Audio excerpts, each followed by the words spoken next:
Okay, Bismillahirrahmanirrahim. Assalamualaikum and very good morning to all participants and to our speaker, Brother Harul Saini. We start our program today with kita Al-Fatihah.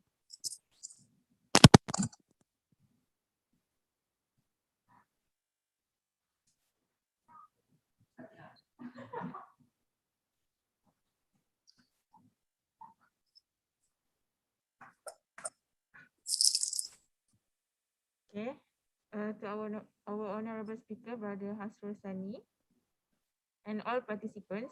Attention to all participants, please ensure that your audio Zoom application is on silent mode. For the information, the attendance link will be provided 30 minutes after the talk, and the feedback form link will be provided before 5 minutes the program ends.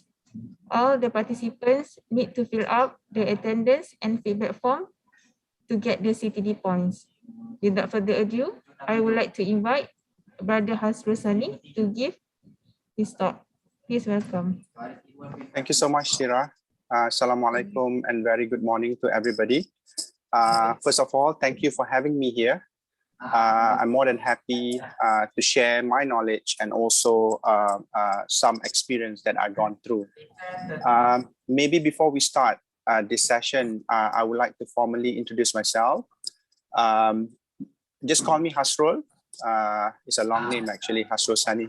So I'm about 47 years old, and I've been working for, like, I would say around 5 to 6 different organizations, mainly in HR, where first of all, after I graduated my diploma from ITM Dungun, I started to work as a HR personnel. That time, I mainly in charge of recruitment in one of the multinational manufacturing company back in my hometown in Kedah. So after I completed that, right, I feel that I'm not sure. Either I want to do HR or something else, because, as you know, young graduates, you have kind of so many thinkings and thought, and also what do you call that, suggestion and recommendation from your friends and family.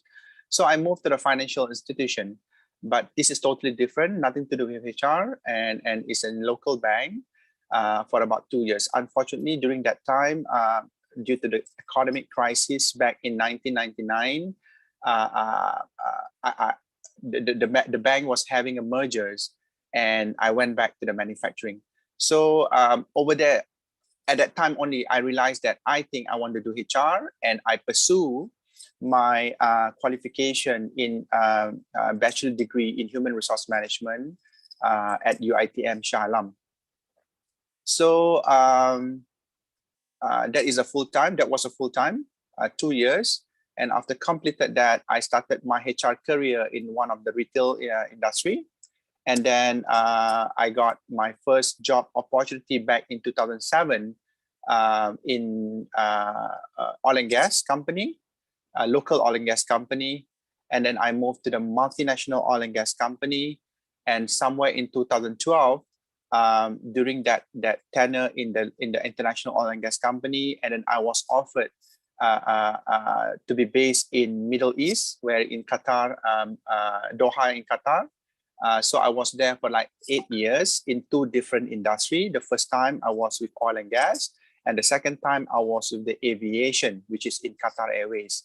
Then, due to the current pandemic situation, where, as you know, that many companies was affected, and of course, aviation, one of the industry that badly impacted with the pandemic crisis, many of us been made redundant. And that's why I came back to Malaysia, and now I'm serving myself as a HR manager HR BP manager in Petronas lubricants company. So for me, it doesn't matter where you're from, which company that you're working for, which industry, but I think that the passion or I think that my career at the end landed as a HR person. That's how I started my HR journey. I think that's clear, right? You guys can hear me clearly, isn't it? Clear, brother. Yes, Sir. sir. Okay, very good. So what I'm expecting in this session, we have, of course, we have two different sessions, right? Day 1 and day 2. But today's session, I would say that the slide deck is a bit heavy. I think about 60 over slides, but I try to simplify each and every deck that I'm going to share with you. Plus, I'm gonna relate to my experience, either in Qatar, in Malaysia, or what. I'm trying to see. I just want you guys to see the overall, the broad of HR management, rather than just see how IIUM is handling that. Yeah. So let me share my screen. Okay.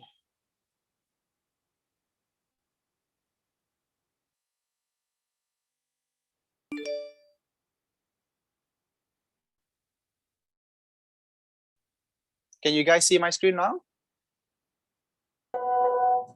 Yes, sir. Okay. So this is the context. I'm going to go through this in bi-language, yeah? Bahasa Melayu and also in English. This is the context on, we're going to cover the HR management as an overview, the application and employment, compensation and benefit, performance management and appraisal, training development, coaching, mentoring, and current issues at the workplace. So in chapter 1, it is more towards HR management overview, the introduction to HR management, operational and both operational and strategic, the HR value proposition, key strategic business partner, changing environment of HR, and HR in IIUM. So, but before I start, right, I would like to understand the forum for today. In terms of the participants, can I assume that everybody have their own direct reports? Anybody that work independently? I think all of them has a direct report. Everybody have the direct report. Okay. Yes. Okay. Because the reason being, because what we are covering a broad scope of HR, meaning it is not just recruitment. You know, it could be performance management, it could be disciplinary, it could be benefits. You know, these are the key things that sometimes we call ourselves as a manager to manage the employee and to know what is his right, what is your right, how to draw the line, and how to manage a day-to-day situation when it comes to HR related issues. Yeah. So when it comes to management, right, we have 4, I would say, quadrants over here, which is a people, internal processes, financial, and customers. So overall, when it comes to management, right, as a management, assuming that you manage the company, you always have these 4 pillars, I would say. Of course, you don't have people, you can't run your business. You don't have internal processes also, your process will be breaking down. Financial, you must have a strong financial background in order to invest or to rolling, you know, stuff like that. And of course, at the end of the day, if you produce something, you need somebody to buy, which is the customers. So all these are interrelated, meaning internal processes, you must have people to do that. You know, you also have to have people to manage your financial, and also you have also people to manage your customers. The 5 key competencies as a manager, so which I assume all of you are managers, is of course to manage your people. Yeah, regardless it is your the first tier of the first level of your employee, or at the bottom, the first level of an employee, which could be a clerical, administrative staff, and all that. And then to manage financial resources, because each department, for example, you are the manager for one department, you must manage your financial rightly. You must plan your budget. You must know how much you utilize, how much you have in order for you to run the day-to-day businesses. And then you manage project and change, because as we go along, you will face a lot of changes. You know, it could be a change in the system. It could be a change in the processes. It could be change in the structure. So there's a lot of changes as we go along. So you have to support as well, as long as you're a manager. And then manage your technical areas. your areas. Technically, it could be a customer service, a marketing, engineers, accountant, HR, and lastly, you must manage yourself. Yeah. As I go along, if you have any question, just feel free to drop a line, or we can wait at the end of the session. What I'm planning to do also is maybe every hour, approximately every hour, I'm gonna have like a 5 minutes break so that everybody can start recharge and refresh. Yeah, maybe to grab a cup of coffee or water, stuff like that. So let me continue. The three broad employee life cycle in HR related. We have three phases, which is the recruitment, and after we recruit, we develop the employee or the people, and lastly, we manage them. So in recruitment, there are a few categories that was involved, processes. Workforce planning, recruitment, orientation, onboarding, induction. I believe that you heard all this stuff, and it is not something new, because when we recruit somebody, right, we have to do the orientation. Orientation means to get him familiar with the organization, get him familiar with the processes, the benefits, stuff like that. The onboarding must be done properly so that employee is engaged with the company, because he might still thinking the old processes from the old company, stuff like that. In terms of development, every employee should have the key competencies, professional development, career path, and also a successor. Because you must remember, succession planning is one of the most important thing, because many people or many managers thought that, oh, my staff is very loyal, he will stay here forever, he will retire here. No, there's no such a way there. You must think about something else to progress something. Or you might have the people or the person who might be staying with you for a longer time. However, you must also think about his or her career development.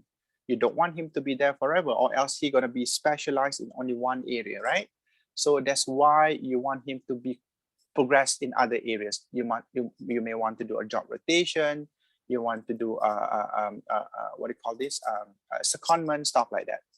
And lastly, about management, this is where we talk about career progression, performance management, administrative and exit management. So this is more towards HR related, where sometimes, for example, exit management, you want to know why employee leave the organization. Some company, they really do a very comprehensive exit interview process. For example, for my experience, there are two ways of exit interview. The first one is we did the interview with the employee who decided to leave the organization. And I also did the exit interview for the supervisor who managed that particular employee. So we want to know, check and balance. Is there something wrong? Is it really because of personal problem he's leaving the organization? Is it because he really got a better offer? Because sometimes, employee tend to give the, I would say, false information, which sometimes not help the organization to improve. Some employee leave because of the supervisor, because of the manager, because of the management. They are really frank, they are really upfront and transparent to give their feedback. So this is where we get all this analysis, and we're trying to process and try to improve as we go along in terms of the management. Okay. Ada soalan setakat ni? Okay, very good. Okay, this is the process of HR management. It says that HR management is a systematic application of specialized scientific principles and approach in the effective management of people in the organization, covering the life cycle process of planning for and managing theirs. Okay, the workforce planning and recruitment. This is related to normally, again, let me try to relate my experience.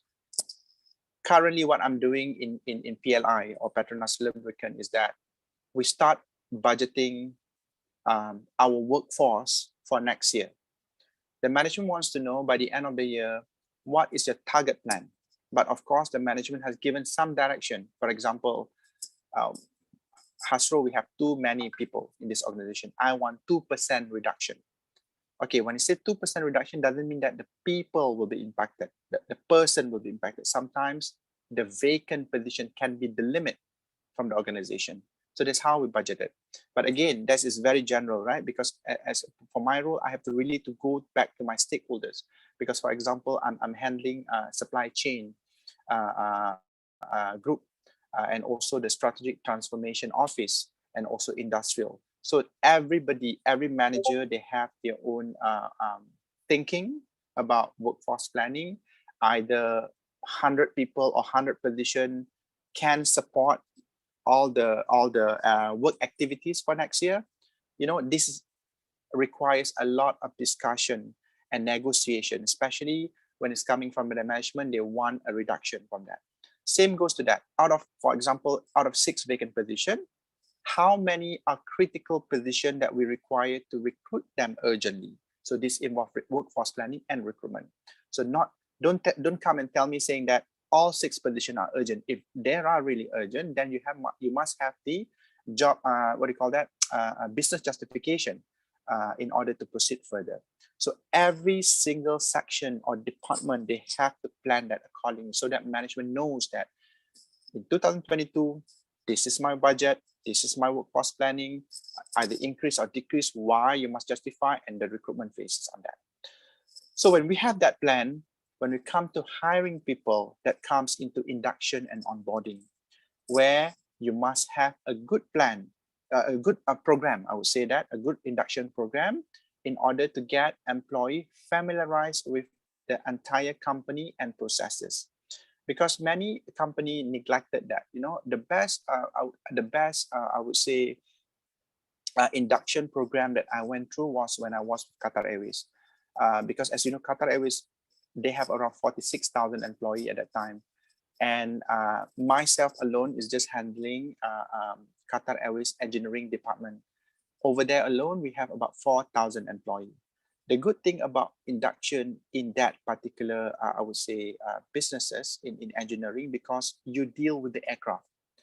At that time, we have about 150 aircraft. You get to know which aircraft is Airbus, which aircraft is Boeing, what's the difference between these two types of aircraft, which aircraft is using a Rolls-Royce engine, which aircraft is using GE engine. So there's a lot of things, you know. And then when you go into the aircraft during the induction, you can see the seating arrangement, the business class, the first class, why they are being designed as such a way. So they shed you a knowledge on that. And other than that, of course, you go to the workshop where they change the tire, they change the landing gear. There's a lot of like hanging stuff, something to do with safety.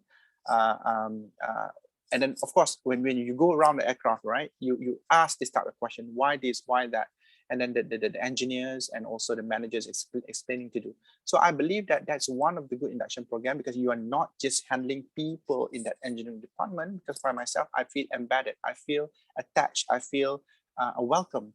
I know what I can imagine what will be the issue going forward if they short of 3 mechanics in one shift, for example, because they can't support, because aircraft is come and go in the hangar. And it's very, as you know, because aircraft, right, they really, if they say that they're going to depart at 8 o'clock, they will depart at 8 o'clock. You can't delay. The most delay is 5-10 minutes acceptable, or else, you know, you have to change the aircraft, something like that. So this is thing that I can share. I would say one of the best induction program that was given to me when I was there. And then we move on to the third circle, which is the competency development. Okay, each person or each individual in the organization, they have the competency development. Meaning, if salesperson, they have a different competencies. If marketing, they have a different competency. HR, they have different competencies. Accountant, they have a competency. These competencies actually to ensure that you meet the criteria, and if there is any gap, what are we going to focus on that particular employee? It could be a lack of leadership. It could be lack of communication. It could be lack of decision making. So all this will be designed as one of the training and development to support that employee going forward. And then of course, motivation and reward, because everybody, when you heard about this, right? When people move industry or move job, right? The first thing they will ask is that what that new job will give it to me on top of the salary. It could be the benefit, because some employee, believe it or not, some employee, they don't really go for salary increase. Some employee, they go for benefit. Some employee, they go for a better manager. Some employee, they go for organization or brand. So it depends that what that motivates you. And then performance optimization. When we hire an employee, right, we expect that an employee will deliver as per the expectation set based on what is required, right? So we want to ensure how employee can optimize the performance. Of course, by giving a reward, by giving a support, by giving a good team, a good tool, so that actually can indirectly improve the performance. Professional development, meaning you must have a session planning, like what I mentioned earlier. Where do you want to this staff to grow? You can see from the beginning, right? Sometimes from my experience, even now, I have one executive who's under my team. I can see that he's very what do you call that, strategic, not just HR but strategy. He thinks about future a lot. So I know that one day that she can become a better HR person, or even not in HR department, I can still develop him in other strategic areas. So these are the things that you can see from the beginning, that where is his or her strength with regards to your staff, in order for you to push them further. Right? Sometimes some managers, they would like to test it out. They give more assignment, they give more projects to ensure that that particular person is really capable in his future plan. Okay, professional progression. And this is again related, where we go along, you can progress as one to another. You could be an executive now, in 2 years' time, you could be a manager. In 2 years' time later than that, you could be a senior manager. This is how you progress. And then administrative needs is actually the support needed. That's why sometimes some company, HR and admin, they are combined, they are together, because they're interrelated. Some HR processes require the admin support. For example, forms, for example, to process the claims, for example, what else? OT, stuff like that.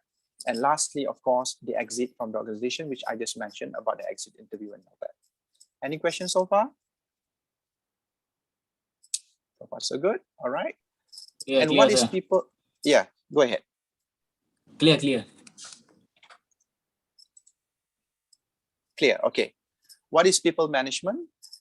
It involves a skillful handling of following cycle of critical factors of people management, which requires for achieving optimal organization objectives.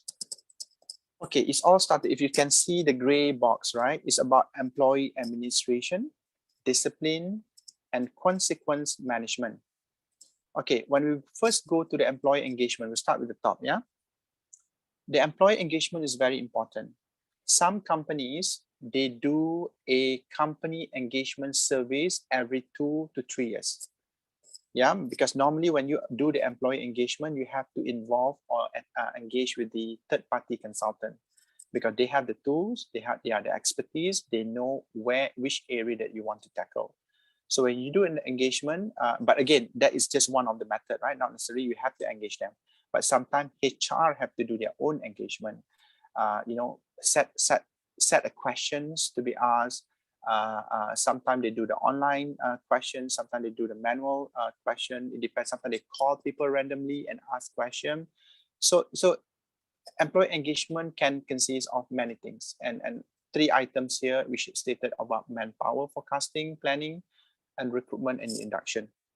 Normally after induction, right, we casually ask the newcomers, how do you feel? What do you think about the induction program? Anything that you want to improve? Anything that you're not clear? These are the things that manager can support further, because some manager, they like cuci tangan. The moment they send to the induction program, okay, it's all done, tick box. No, sometimes you need to do a follow-up. You need to ask.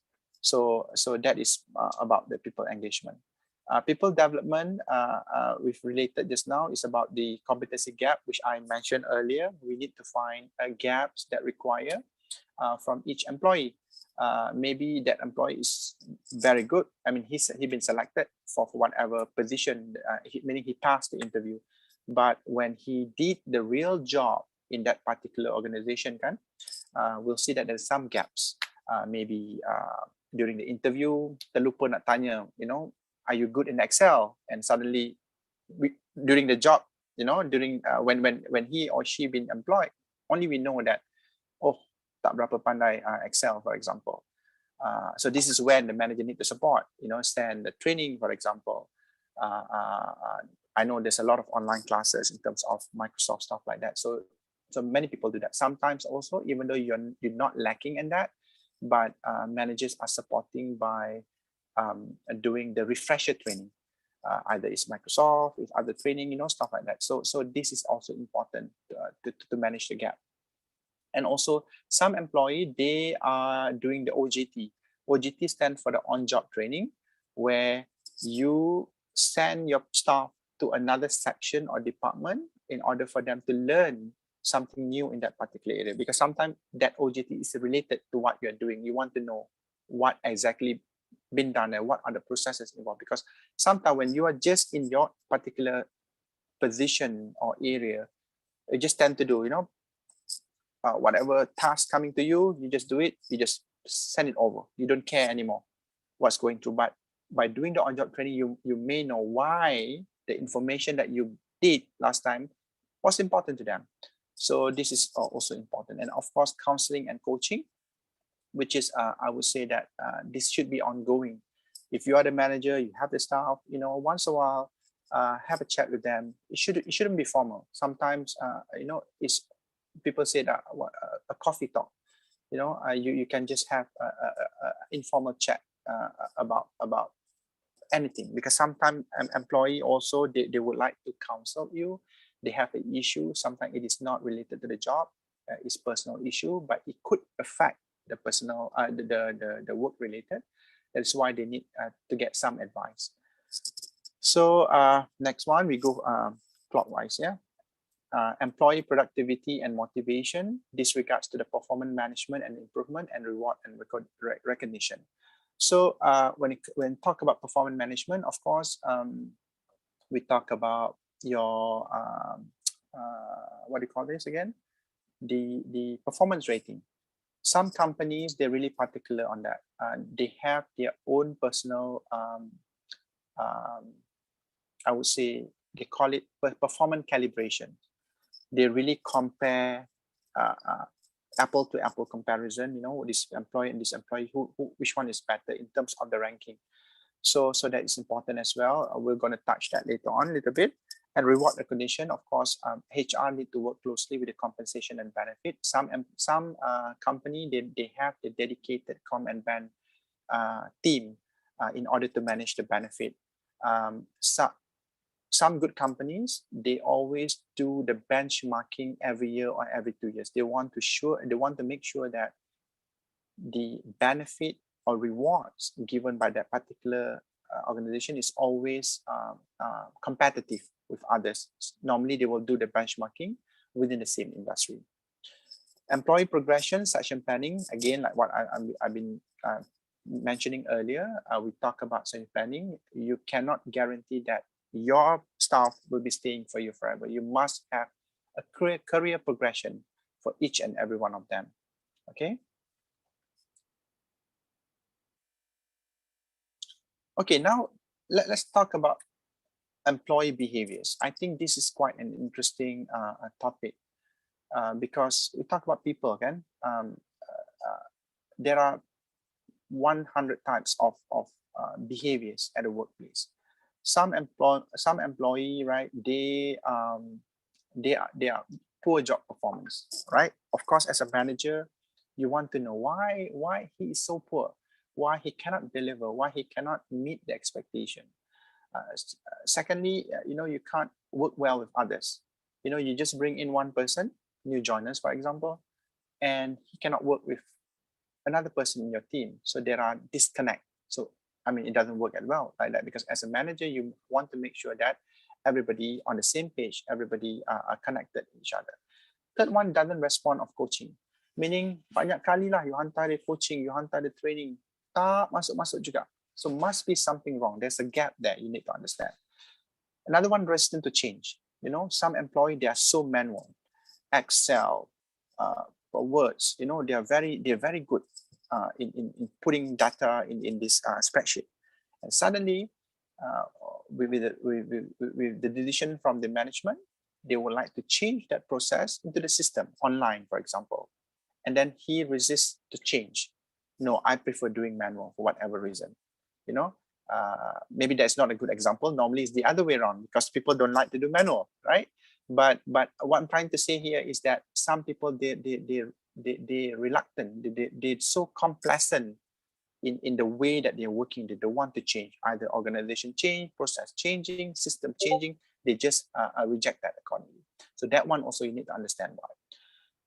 The fifth one is not responsible for their own action, meaning that is their role. They did something, they submit something, and something came back. I mean, pushback from the management for what, for due to whatsoever reason, and suddenly, you know, no, I mean, he don't want to take responsible for that. He said, "No, I was asked to do this. No, he suggested this." You know, there are many ways of people behavior, trying not to blame someone else, trying to pointing finger someone, even though he or she was the one who did it, yeah, who performed that task. And of course, negative attitude. We heard about negative attitude many times. You know, um, um, for me, negative attitude is something that you must have. You as a manager must have a skill to manage that. I don't have one fixed solution, but I think it depends on the individual as well. First of all, you need to understand why he or she is so negative. There must be a reason. Every single things are negative. Then why you are here in this organization? You know, that is something that you as a manager need to deep dive and trying to understand what's the main issue that brings him to that character. Poor work ethics. This is also, I would say that maybe related to the attitude as well, because the work ethic means, you know, everybody have, you know, when you come to the organization, right, you must have a culture. Let me give one example. When I moved to Middle East, right, of course I don't work for all the Arabs. The Arab is a very minority population over there, about 30%. 70% belongs what do you call this? Expatriate, foreigners, some from Europe, some from Asia, and all that. So when I first went there, right, I thought that, you know, the company that I'm going to join will be Arab's culture, which is wrong. Yes, you are in the country. There's a culture of that, which you have to follow. But in the organization, no, not really. It depends on who you deal with. If you deal with the European, they have a different work. Sometimes they have a different personality that leads to the work ethic at that particular area. Because sometimes, right, for example, marketing and shipping in that particular organization that I work with, most of them from UK and Europe. So you like when you deal with them, it's like you're working in London, maybe, or you know, in Amsterdam, for example. So totally different. And of course, some of them has a very poor work ethic because they thought that, hey, this is our gang, this is our culture. This most of them are majority from Europe, stuff like that. We don't deal with Arab stuff like that. So these are the things again. Maybe not a good example to relate, but I'm just thinking about maybe something that I can share with you about that. Yeah.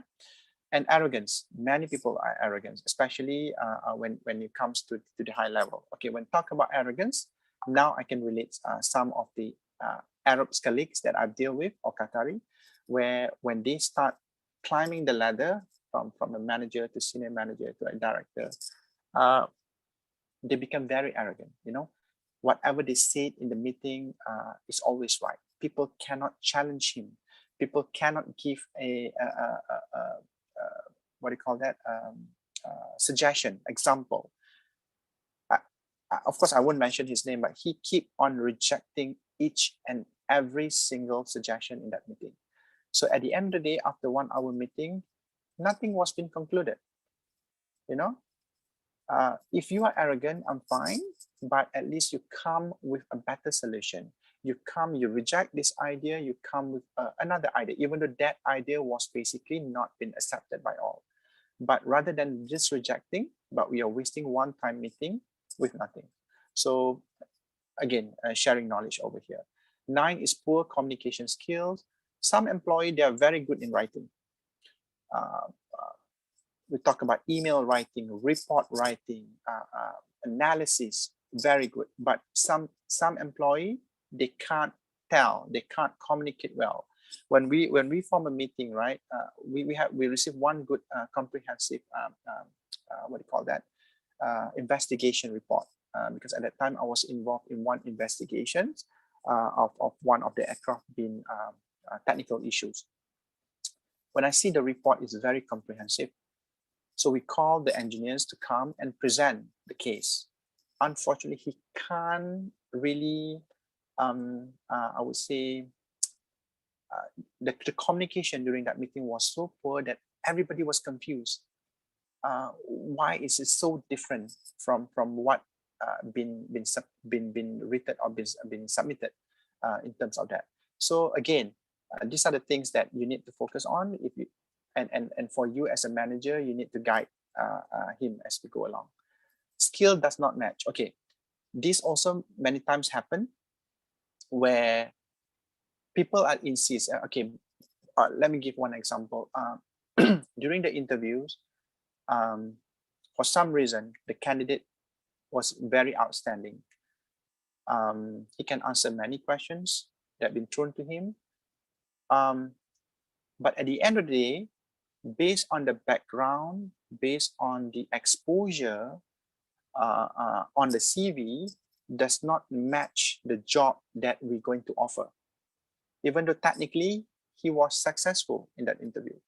So this requires a lot of discussion, especially from the recruitment and the hiring manager side, to ensure that if we really take this incumbent in, this is going to be our challenge, ABC, for example. But if we don't take this guy, we take a second best candidate, ABC will occur, for example, a different challenge. So these are the things that as a manager of a hiring manager and the recruitment need to discuss and to ensure that which one should be taken. There are also some situation where we don't go with the first candidate, we don't also go for the second candidate. We want to go for a new candidate where recruitment have to do a double effort to go and seek for more candidate in from the market. But of course, if you go to that option, meaning we are wasting a lot of more time, because on average, one recruitment will take around 3 to 4 months to get people on board, plus the notice period served by that incumbent. And lastly, yes, but weaknesses. So everybody have their own weaknesses. So these are the things that I would say that one of my favorite questions when I ask employee during the interviews, on top of their strength, right? People can tell their strength easily, you know, out of 3 strengths, they can tell you 10 strengths. But when we ask about what is your weaknesses, people having difficulties to tell. Of course, some honest people, they will tell these are the weaknesses. And normally I will counter back the question by what will you do to minimize your weaknesses or to eliminate that weaknesses. So these are the things that you need to know, because not everybody have their good skill. Everybody for sure, as a human, right? As an employee, as a person, we must at least one weakness. All right. So far, so good? Good. Okay. So kepada participant yang ada soalan boleh Kalau ada tulis boleh, di, kalau tak apa, kita boleh tulis di dulu. ruangan chat. Ya. Okay, poster dekat sini kan, technically there are some points lah between ineffective supervisor and successful supervisor. Ada point kat situ, contohnya kalau ineffective supervisor, you avoid difficult workplace issue. Dia nak avoid saja. Panggil sikit, ada masalah ni, avoid saja. Ada banyak-banyak alasan dia bagi. So dia tak nak ambil kisah. Dia kata, itu kau punya masalah, kau buat sendiri. Ada manager macam tu. And then have zero credibility and respect of staff. Tak ada langsung. Kerja kau, suruh buat kerja, accomplish the task saja. Tapi tak ada respect. Tak tahu yang kadang-kadang tak ambil berat employee tu ada benda lain yang lebih penting. Mungkin employee tu involved dengan different project. So normally kan macam like myself, right? I'm not saying that I'm a good supervisor, but what I can share with this point, normally if I want to give something urgent or important from my side to my staff, I akan tanya dulu, bro, you ada benda lain yang urgent lagi tak daripada ni? Okay, dia bagi tahu sekarang ni I tengah buat A, B, C. And then I boleh evaluate daripada situ. Okay, A, B, C ni I rasa A sahaja yang urgent, yang nak minggu ni. B dengan C kita boleh post minggu depan. So on top of that, boleh tak I bagi satu lagi kat you ni, I nak minggu ni juga. So that's how you negotiate. So you have respect for him because he's working under you kan. It's a teamwork. So another thing that make poor hiring decision. Okay, nak cepat je. Okay, orang tu boleh jawab. Okay, hire. Tapi at the end of the day, orang tu tak boleh buat kerja. Bila tak boleh buat kerja, aku nak buang orang ni. Nampak tak dia punya connection kat situ? Sebab you are rush to make decision sebab vacant. Ataupun orang tu nak resign, orang tu nak retire. Aku nak cepat ni, aku nak minggu depan, aku nak bulan depan, aku nak ada orang ni. Tapi bila kita hire orang lain. Tak match the skill kat situ. And then not able to recognize when the employee are unhappy. Because sometimes, again, employee kita, manager, semua ni manusia. Ada masa kita tak happy. Kita tak happy sebab apa? Kadang-kadang ada personal issue. Kadang-kadang ada benda lain yang ganggu. So you as a manager, you kena ambil berat. You kena sentiasa peka, orang kata. Sentiasa peka dengan keadaan semasa. Tengok, kenapa staff aku hanya macam moody, So try to find a way to tackle that situation. I'm not asking you to be busybody all the time. No, bukan. Tapi kadang-kadang benda tu membantu. Kadang-kadang benda tu employee berat nak bercakap dengan kita. Dia tak happy disebabkan oleh sesuatu. So try to see if you can assist. Okay? Afraid of firing problem people.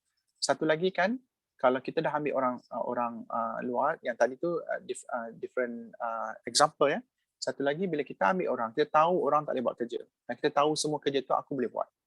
Kita buat saja. Yang lain jadi ineffective. Dan you tak nak ambil keputusan.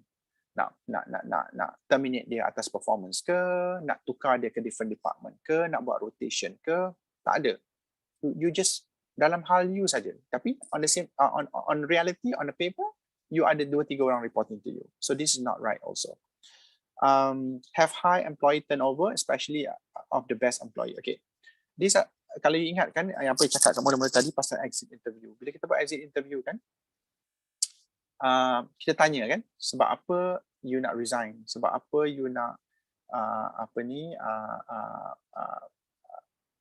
after so long with the company, your performance being so good, kenapa you nak resign? So bila kita ada this analysis kan, kita tahu the turnover rate ni disebabkan oleh individu tu, which is the manager. Kadang-kadang manager tak boleh terima yang orang komen pasal dia. Dia kata, aku tak ada buat apa-apa pun, memang you tak ada buat apa-apa, tapi the way you manage the employee might be something is not right. That's why people are complaining about you. Maybe your tone, maybe your attitude, maybe your behavior. I'm not saying that you're not doing your work. You did your work, but sometimes attitude benda itulah yang membuatkan orang keep on leaving the organization. Lastly, open the company up to legal problem from disgruntled current and former. Okay, ni again lah, employee tak happy, dia report. Okay, dia report issue semasa kat luar. Selalunya benda ni jadi kepada former staff lah ya. Bila former staff tu resign, dia buat satu report kepada orang tertentu ataupun company ataupun department. So benda-benda macam ni kita perlu avoid ya. So of course, as a successful supervisor, I don't need to tell. These are all very positive, address difficult situation, which is opposite apa yang cakap tadi. Understand how to identify and fix employee morale issue. Don't waste time, money hiring the wrong candidate. Understand how to coach, mentor, and encourage employees and team to do their best work, and have employees who are excited about working for them. Higher productivity and less workplace drama. Okay, kita nak avoid drama. Drama at workplace memang orang kata pening kepala nak handle. Alright. Now we go into HR in IIEM, which is the company that you're working with. Okay, I think dekat sini pun sama. We talk about human resource management, we talk about human resource development. Of course, we do have corporate services kat sini and IT services. Human resource management dekat sini, we have academic and non-academic. We have services, we have employee benefit and HR relations. Human resource development, we have performance management, academic development, academic planning and academic development, administrative development, sorry. Corporate services, we have data and record management, corporate strategic management, payroll, financial services. So kalau tengok management services dekat MSD ni, dekat IISM ni, dia lebih kurang sama setup dengan mana-mana organisasi yang saya pernah bekerja. Cumanya, of course, because this is academic industry, kita tak ada untuk employment, kita tak ada academic and non-academic. Kita ada employment sahaja. But services of course kita ada, kita give, kita call it HR services center, dan kita ada employee benefit and HR relations. Performance lebih kurang sama kat sini, cumanya kita tak ada academic development. Selalunya kalau company-company swasta ni, dia provide if good company, they provide the employee, part of their benefit is for employee to further their study under their sponsorship. So which is good, but of course you must meet certain criteria in order to do that. Corporate services, of course, data record management. Semua company ada data record management, sama ada online ataupun manual, terpulang, but as long as you have that what do you call that, record management. Corporate strategic management, payroll.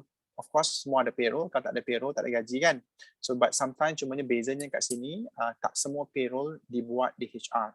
There are companies that I work with, payroll was in charge by finance, separately from HR. So we are not related. So it depends how the company want to set up. Yeah.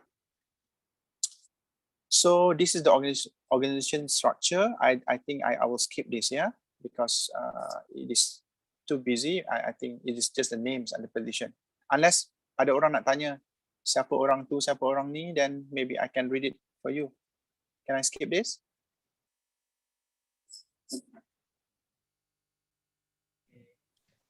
Okay, I'll skip this, yeah. Okay, now we go to the chapter 2, which is application and employment. In this chapter, we are defining employee and employee relationship and the obligation and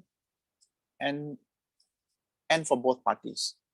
Employment contract, of service and for service, understanding the express and implicated terms of employment. Okay, prior to recruitment, sebelum recruitment, what you need to do as a manager, right? Kalau you nak raise recruitment, you kata, okay, HR, tolong hire orang ni. Kenapa? Of course, to fill up the vacant position, right? Due to what? It could be resignation, it could be retirement, it could be end of contract, it could be been terminated due to disciplinary issues. And how do we get the candidates? Nowadays, kebanyakannya application through online kan? Jobstreet, kita ada apa lagi? Monster, kita ada LinkedIn. Kebanyakan ada. Dulu zaman saya mungkin zaman apa tu, cari kerja awal 90-an masih lagi pakai newspaper. Tiap-tiap hari Sabtu especially akan beli Star, beli Utusan, beli Berita Harian, dia nak tengok kerja kosong kat situ. And then buat CV manually, hantar by mail and all that. Sekarang ni quite simple. Semua kebanyakannya dah online atau emails, right? And then what to prepare. Normally kan kalau recruiter ni, dia kata okay fine, aku boleh cari orang ni, tapi bagilah job description. Ini benda yang selalunya manager tertinggal. diorang cuma John cuma tahu, contohnya katalah kita nak cari account executive. Orang tu dah lama, 10 tahun katakan, dia buat benda yang sama, tiba-tiba dia resign for whatsoever reason. Tapi bila kita bagi tahu recruitment, tolong cari account executive satu, tapi you kenalah bagi apa description kerja tu. Account executive di tempat you mungkin berbeza dengan tempat lain. Okay, kadang-kadang bila ada this gap, apa HR tolong ya? HR akan kata, okay, this is a generic account executive JD. Aku bagi kat engkau, boleh tak engkau touch up sikit based on your requirement. Kadang-kadang dia touch up dekat experience. Kata generic tu 3 tahun, tapi aku nak 5 tahun at least minimum dalam executive. Ada setengah pasal industri, setengah orang tak kisahlah kau ambil daripada telco ke, daripada education ke, daripada aviation ke, aku janji dia ada account punya background. Setengah orang dia nak particular, dia nak aku nak daripada telco sahaja sebab ini spesifik untuk A, B, C and D. So that's why job description is very important. So itu juga kalau kita sentuh pasal job description ni, macam saya suka cakap kat manager kan, kalau job description tu dah lama 3 tahun, orang yang sama tak ada keperluan kan nak update, kita tolong update. Sebab dalam 3 tahun, don't tell me your process tak berubah, don't tell me system tak berubah, don't tell me apa-apa benda lain tak berubah. So you need to update the job description. So all the time the manager should have a very updated job description. So easy, sama ada orang tu masuk, kita nak bagi dia buat kerja, dia tahu apa dia kerja. Sama ada orang tu tinggal, kita nak tahu, kita pun tahu nak bagi dekat recruitment what types of skills yang kita cari. Okay, type of recruitment process. Okay, kita announce the job from the job board, macam yang kita cakap tadi, paper ke, apa ke, internet ke, kita buat screening application. So this is recruitment punya function. Normally ataupun hiring manager punya function, dia akan screen application one by one. Okay, just imagine about screening application ni kan, ramai orang ingat it is manual. Yes, it's manual in most of the companies. But certain company, they invest in terms of the system. Some system that I can recall, macam Oracle, macam Talio, one among the good system where the system sendiri yang buat screening tu dahulu. Contohnya, berbalik pada saya dekat Qatar Airways. Qatar Airways ni kalau sekali dia advertise, dapat beribu-ribu application. Bayangkan beribu, bukan beratus, beribu-ribu application. Tapi kadang-kadang that job is only satu saja. So kadang-kadang tanya macam mana you all buat benda ni, sebab how you go through, how you want to ensure that you don't miss any good candidate. Dia kata okay, candidate ada CV dia kan. Bila dia hantar CV tu, sistem tu dah buat prioritization. Dia dah ada macam dia set prioritization, you kena ada aviation background 5 tahun contohnya. Kalau dalam CV you tu dah 3 tahun, automatically sistem tu akan tolak you ke tepi. So out of 1000 tu contohnya, dia mungkin shortlisted 50 orang contoh. Dan 50 ni lah baru kita buat manual screening, because kita tak akan panggil 50 orang for interview. It doesn't make sense, right? So mungkin daripada 25 tu kita nak daripada 50 tu mungkin kita nak shortlist 10 orang saja. Kan? So time tu baru kita buat manual. So bila kita bagi 10 dekat hiring manager sekali lagi akan tengok 10 tu, dia mungkin akan panggil 5 sahaja orang datang interview. So that's how the process of the screening application works actually. Tapi yes, berbalik pada yang sistem manual tu, kata company yang buat manual, memang dia akan pilih lah. Dia akan orang kata nasib. Kadang-kadang email dia banyak gila kan, beratus dapat application. Then you tak akan buka satu email, check. Sebab you ada kerja lain juga you nak buat kan. So what you did was actually, orang kata apa, pick up randomly. Pick up randomly satu, you baca, tak ada. Next. Okay. Then you put aside. Kan, tapi you ingat you tak baca lagi banyak. So mungkin ada yang better pada apa yang pilih tu, tapi you tak buat benda tu sebab terlalu manual. Sebab tu kadang-kadang it's good for the company to invest on the system. And then next one is hiring office, shortlisted the candidate for the test. Okay, certain company dia buat assessment test. You dah been shortlisted, berbalik pada tadi kata Airways tadi, out of 50. Nak turun ke 10 tu, dia boleh bagi test. Dia bagi online ke 50 orang ni, kata okay, this is the test, you kena submit dalam masa 48 jam. So dia kena buat assessment, out of assessment tu daripada 50 orang tu mungkin dia akan jadi 30 orang pula. So that's how the assessment works actually. But again, the system will process it, yeah. And then written or job related tests, samalah. Kadang it is very, orang kata, dia bagi macam case study. You really have to write the case study. Macam mana you nak handle situasi ni. Kadang-kadang assessment tu dia macam multiple choice of question. Kadang assessment tu is more towards kita panggil apa tu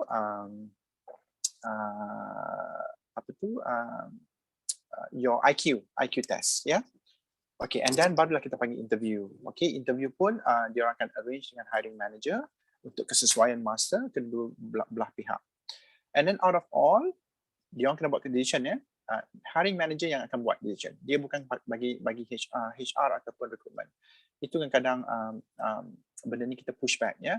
Kadang-kadang kalau dapat manager yang tak orang kata tak berapa bagus, ya. Dia orang tak boleh buat decision. Dia kata, dua-dua bagus lah. HR tolong buat decision. No. Normally HR tak buat. Akan push back. No, you are the hiring manager. You make the decision. We can only give advice kalau you ada. Kan? Beza kat situ. Kita tak buat decision, kita bagi advice saja. Kita bagi tahu, okay, candidate satu, dia punya strength sekian-sekian. However, weakness dia sekian-sekian. Candidate dua pula, dia punya skill set dia macam ni. Tapi dia pernah buat macam ni. So, based on my advice, you have to make decision. Okay, conditional offer. Some company, dia tak terus bagi directly, ya, ada offer. Dia bagi offer tu, dia tulis siap-siap dah gaji berapa, start date bila. Tapi it's condition. Condition to what? Certain condition to medical. Okay, kalau you tak pass medical, meaning that contract void. Kalau you pass medical, that contract is good to go. Alright? Okay. Another conditional offer is actually untuk work permit. Contohnya saya baru buat ni, kita nak hire somebody daripada India untuk datang bekerja di Petronas. Kita dah bagi offer kat dia, tapi dalam kontrak tu ada satu clause mengatakan bahawa kalau employment pass anda tidak berjaya atau tidak diluluskan, kontrak ni akan void. Okay, jadi dia fahamlah. So kita hantar application. So kita tak tahu kan sekarang ni during pandemic, immigration proses ke, tak proses ke, decline for certain nationality ke, kita tak tahu. That's why kita ada that clause untuk selamatkan kita. So berbalik pada pre-employment test, lepas kita hantar, kita check, everything is okay, fit to work, final job offer baru kita bagi kat dia. Okay, based on the medical result, this is your final job offer. Normally, final job offer ni cuma tukar a few lines saja. Cuma tak ada conditional offer tu kita taken out lah, tapi gaji, position semua sama saja as part of the conditional offer. Dan last kali bila dia dah masuk sini based on the agreed joining date, dan baru kita buat onboarding and completing the employment form. Employment form ni banyaklah, kadang-kadang ada form pasal insurance, beneficiaries, family members, you know, there's a lot of forms normally kita kena simpan as part of the record. Okay, so this is, I think, the example of the IIUM online recruitment where candidate kat luar boleh masuk link ni dan apply based on the job vacancies. Okay, I will touch this one and then after this kita akan break for 5 minutes, ya. Okay, apa bezanya contract of service dengan contract for service? Contract of service is an agreement mutually agreed between an employer and an employee to complete a certain service. The agreement may be written, verbal, express, or implied. However, contract for service is agreement to provide service to a person or group of people. The person providing the service is free from any control and monitoring by the person or group of people receiving service. Pening. Kalau you baca ni 2-3 kali pun pening. Okay, nak senang cerita, kalau contract of service is actually contract between employer and employee. Macam kita lah, kita hire you as account executive, kita hire you as HR manager, kita hire you as training manager. Itu contract of service.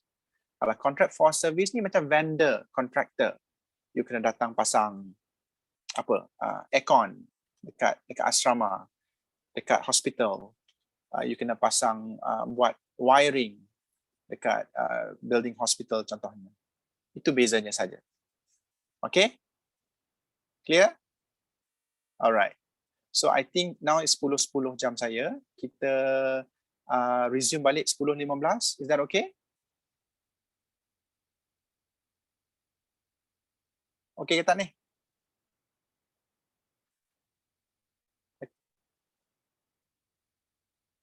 Okay tinggal Kita stop for 5 minutes sekejap Shira, sorry. Tinggal pula. Shira. Ada soalan dari participant? Ada soalan? Ke kita attend soalan lepas 5 minute break? Boleh? Boleh ya? Okay. Okay. Kita jumpa balik 10 suku. Terima kasih. Okay.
Okey, kita bersiaran kembali.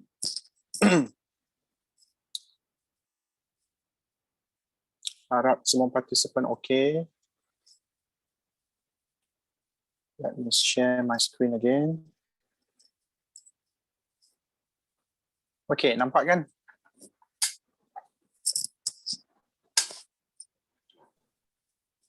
Nampak Encik? Okey, saya sambung ya. Okey, ini adalah scheme of service daripada University IIUM is actually adopting this Malaysian remuneration system implemented by the government for human resource remuneration. So technically kita ada dua scheme kat sini. So SSM stand for Scheme Saraan Malaysia. SBPA stand for Scheme Saraan Baru Penjawat Awam. So scheme ni just for reference lah, nak membezakan antara government dengan sektor swasta.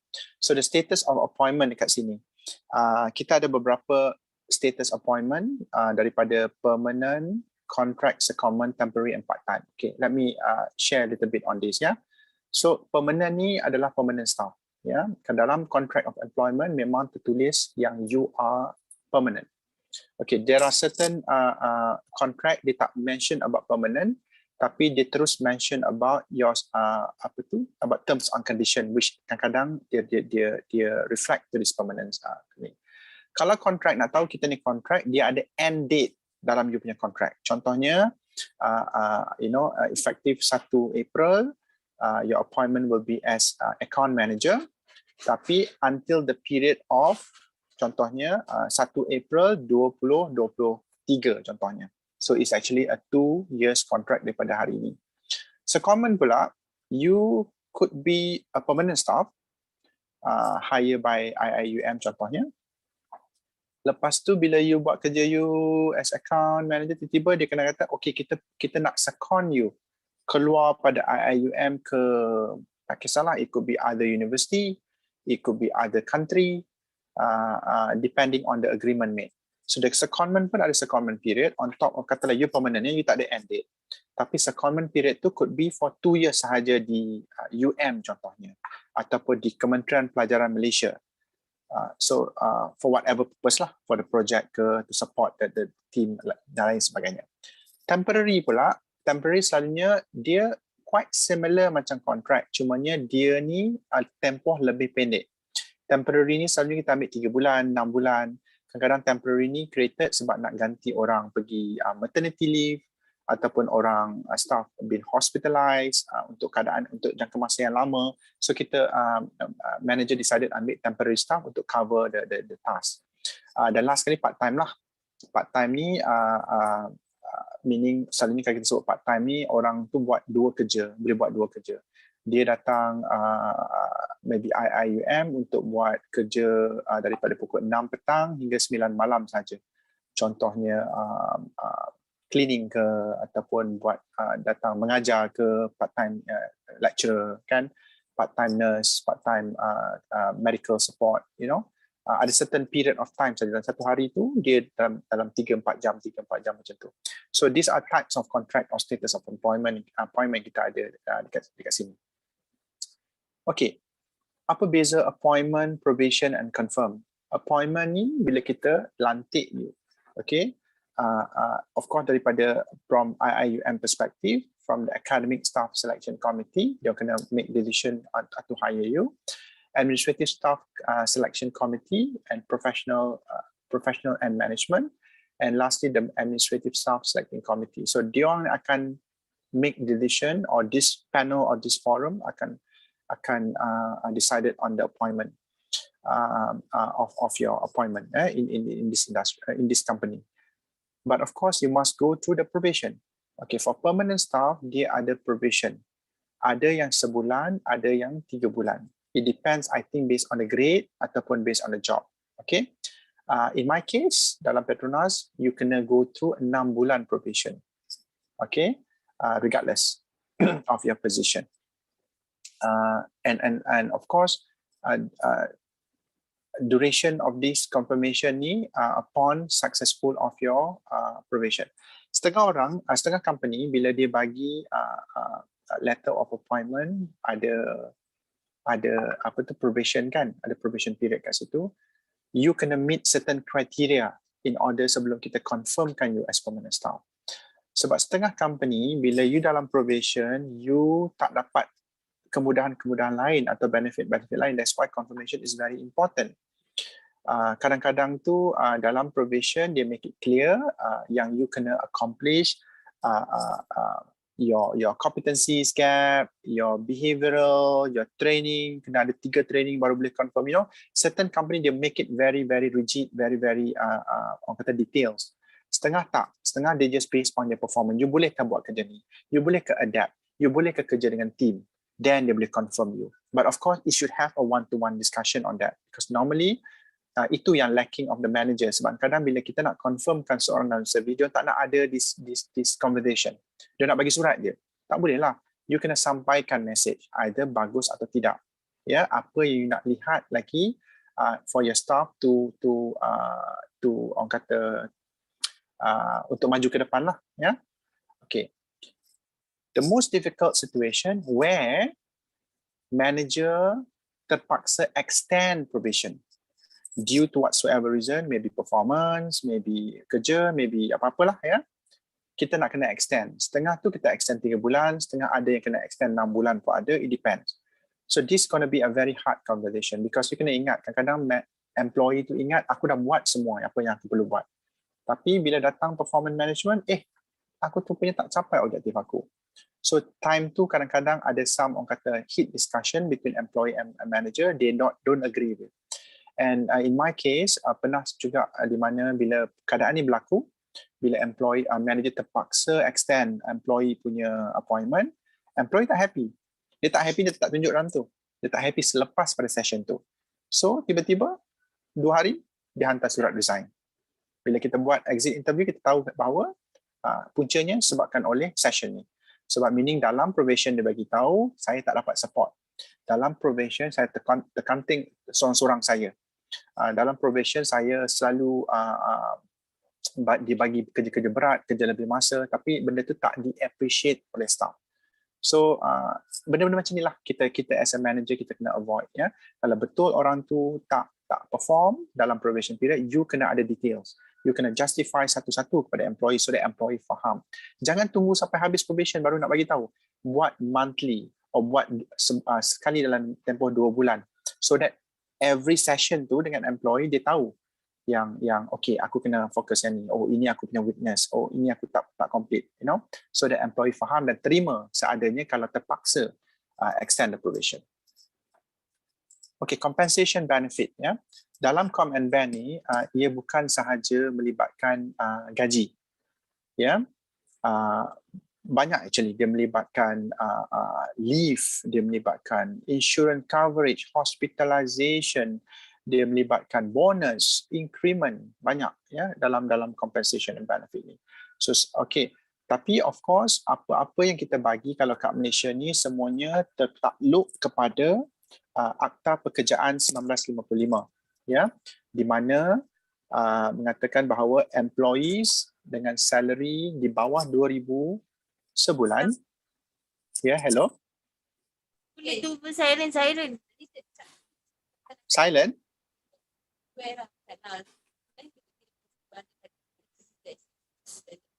Tak dengar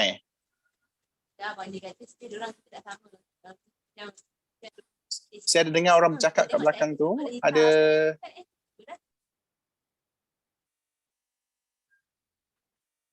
boleh saya sambung?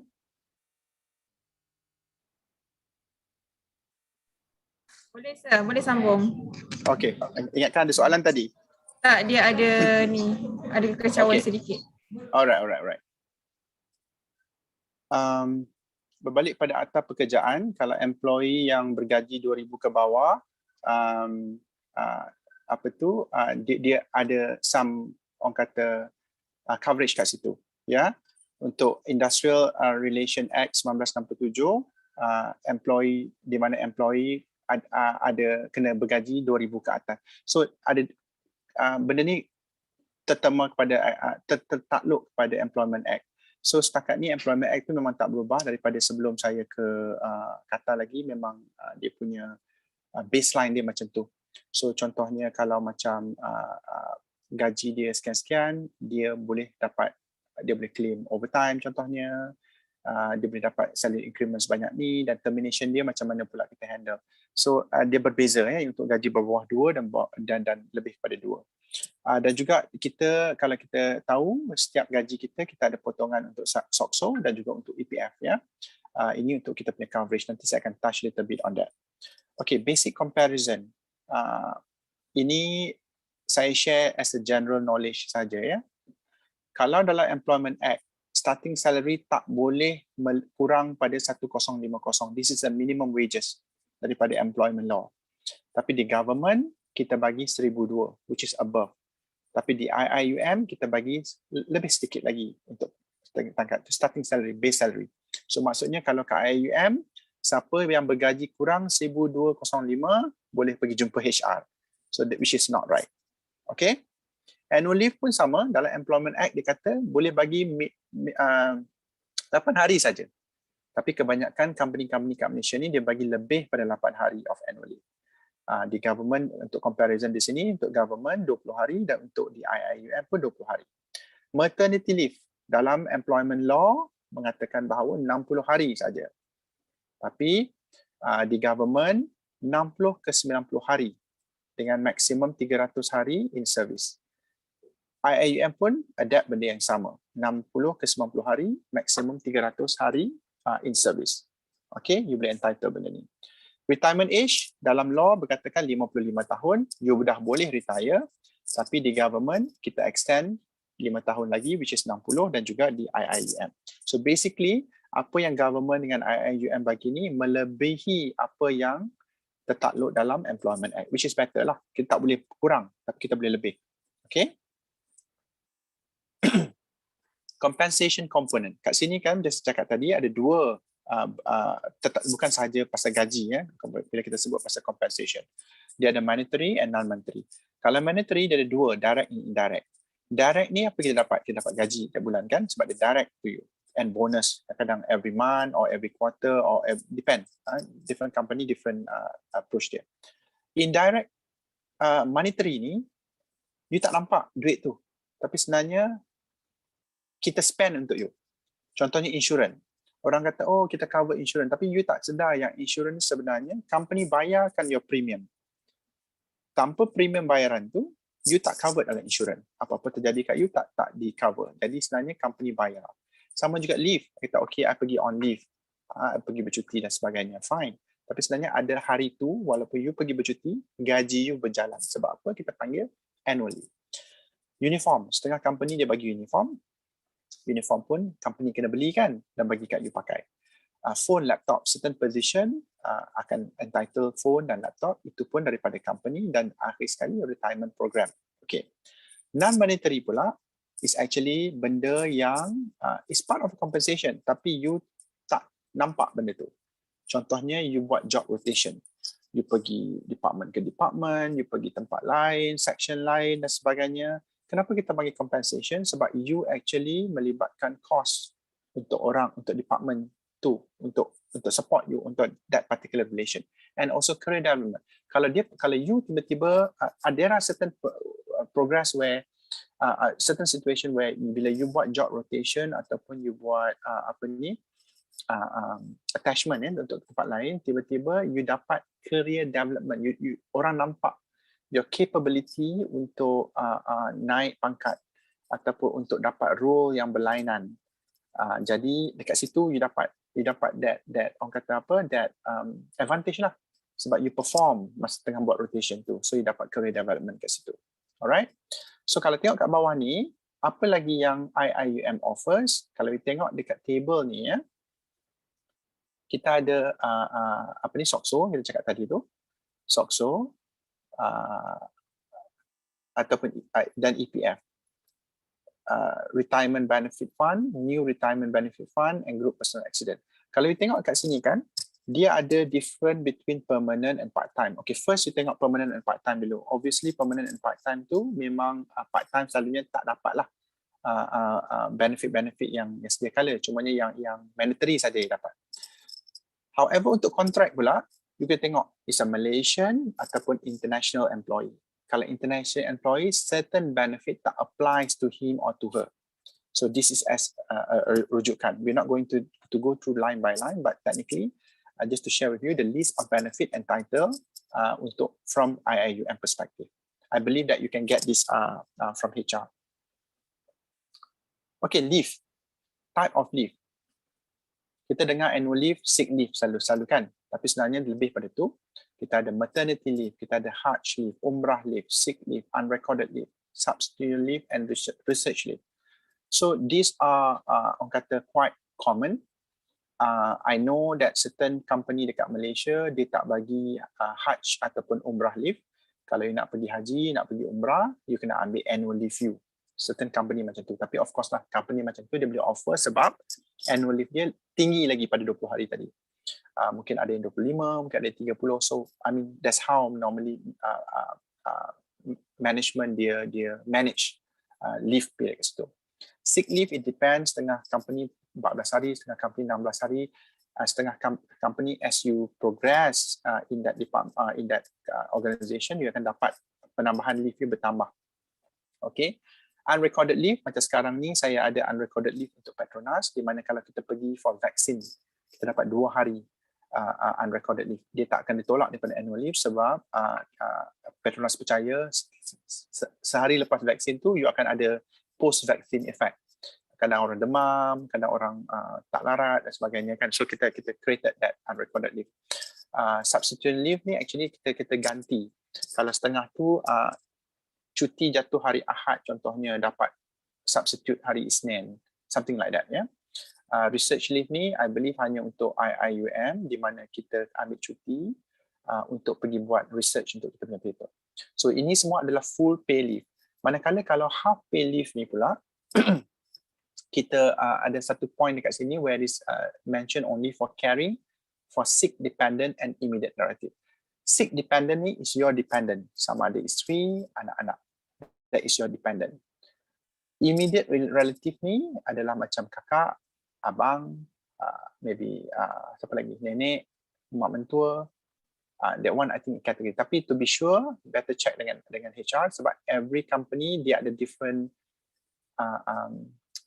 what do you call that, description on the immediate family or immediate relatives. Ya. Unpaid leave pula kalau you ada important personal reason. You dah habis dah annual leave you tak ada dah leave you nak pakai, tiba-tiba you kena cuti besok sebab your personal reason. Tak kisahlah, contohnya you kena pergi ke court untuk sebab ada kes tertentu ke, ataupun you kena accompany your spouse tak boleh drive, contohnya you kena drive untuk dia, untuk certain situation. Caring for newborn baby, of course newborn you akan dapat your paternity, tapi selepas tu kan mungkin anak yang baru lahir tu ada masalah ke kesihatan, you kena bawa dia ke hospital dan sebagainya, you kena ambil cuti tanpa gaji ni. Dan next sekali, next of kin who is under law medical treatment. So next of kin you terpaksa kat hospital dah berbulan-bulan. So kadang-kadang macam keluarga ni diorang bergilir macam minggu ni aku pergi jaga, minggu depan kakak, minggu sekali lagi abang. So benda-benda tu consider as personal reason, you kena ambil unpaid leave. Okay, summary of leave entitlement as per table sini. I think this one pun maybe you can dapat rujukan daripada IIUM, tapi as a general kalau dia berbeza ikut salary grade kat sini. 1 ke 20 berlainan, 21 ke 30 berlainan, 31 ke 54 salary grade berlainan. So technically as your grade is higher, as your length of service is higher, then your leave entitlement will be more than others. Okay, unutilized annual leave. Kadang-kadang kan at the end of the year kita tak terpakai pun leave kita tu. Sama ada kita tak ada plan, sama ada macam sekarang ni pandemik, orang tak boleh nak travel pun, orang tak boleh nak pergi bercuti. Ada juga sebab terlalu committed dengan kerja, terlalu banyak projek, kita tak boleh nak ambil bercuti. Kita tak boleh ambil cuti tu ya. Jadi macam mana kita manage this unutilized annual leave? So untuk permanent staff, can carry forward the unutilized leave up to the equivalent of 2 years of annual leave entitlement. Bayangkan kalau 1 tahun you punya entitlement 20 hari, 20 hari kali 2 tahun, which is 40 hari, you boleh carry forward. Okay. For contract academic administrator, these are the calculation. Macam mana kalau untuk dapatkan orang kata nak dapatkan balik nilai leave yang tak utilized tu, which is the formula dia is 1/30 kali last drawn salary. Kalau gaji you sekarang ni 2010, so kali 2010 dan kali numbers of leave yang you nak accumulated tu. So itu adalah nilai leave you untuk di apa tu, cash compensation. Alright. And then officers' eligibility for annual leave shall lapse on the expiry of each contract and employment. Okay, so untuk those yang on contract, so your annual leave akan lapse every time your contract expiring. So benda tu pun akan jadi orang kata as a part of benefit kalau benda tu you tak entitled, ya. Yeah? Alright, sick leave ataupun nama famous dia MC, ya. Yeah? Sick leave ni of course lah untuk kalau you betul-betul sakit, tapi of course in my 22 years of experience pernah lah berlaku beberapa kali di mana orang misuse of sick leave. Ada yang beli sick leave, ada yang tak sakit minta sick leave, tapi actually kan benda ni orang kata orang cakap macam ni lah, tak kena tangkap tak apa. Tapi kalau kena tangkap tu ada orang kata consequences ni. Okay. But before that, sick leave is actually a full pay leave is given to staff who has been certified as not being well to perform his duties by the medical officer of a government or private hospital clinic or IIUM health and wellness center. Medical certificate issued by private hospital or private clinic for outpatient treatment which exceed 15 days in the coming years needs to be certified. Okay. So first of all kan, kalau kita nak dapatkan certificate of sick leave ni, kita kena daripada orang kata appointed hospital ataupun klinik. In certain cases kan, macam ni dulu-dulu lah, I think 2010 saya bekerja dulu, in that company that I work with, your sick leave cuma laku on your panel clinic saja. Dan panel clinic at that time tak banyak macam sekarang. Mungkin macam in my area, ada 2-3 saja panel clinic. Just imagine kalau panel clinic tu penuh, terlalu ramai orang, kalau betul-betul you sakit, you want to go to a different clinic. Tapi what happened was in reality, orang pergi ke klinik yang bukan busy tadi tu untuk dapatkan orang kata penipuan lah kat situ, sick leave. Di mana dia dah mungkin kenal doktor tu dah lama ataupun medical officer tu lama, tu easy for him to get leave. Sakit perut dapat leave, dapat sick leave dan sebagainya. Sebab tu kadang kita kena verify, kita call, kita check kalau SHR lah, kalau again especially bila manager tu dapat tahu yang dia ni ada pattern, dia suka ambil apa ni leave setiap hari Isnin ataupun setiap hari Jumaat, tapi benda tu berlanjutan selama 6 bulan. So you dah create a pattern kat situ. Bila you create a pattern, manager trigger dan manager wants to investigate further. So satu benda lah yang pernah berlaku. Satu lagi, kalau yang untuk point number 2 di sini, kalau kita outpatient treatment which exceed 15 days in the calendar need to be certified. Kalau kita exceed this limit, kita kena dapatkan certification. Kenapa ya? Sebab kadang-kadang sick leave tu betul tulen, dan orang tu memang ada penyakit, ada sakit. So kenapa dia kerap sakit? Kenapa dia kerap on sick leave? So kita nak dapatkan certification ni, satu untuk sahkan. Secondly, mungkin kita nak refer dia kepada specialist. Mungkin dia ada masalah kesihatan. So benda-benda tu pun kita ambil berat. Just bukan saja setakat manage the sick leave. Okay? So extended sick leave. Kalau kita nak extended sick leave in terms of the approval authority, untuk first 90 days, head of department yang boleh approve, which is you akan still dapat full pay. And medical document, you must provide medical certificate from recognized hospital and clinics. Beyond next 90 days, then the approval authority must be gotten from IIUM medical subcommittee.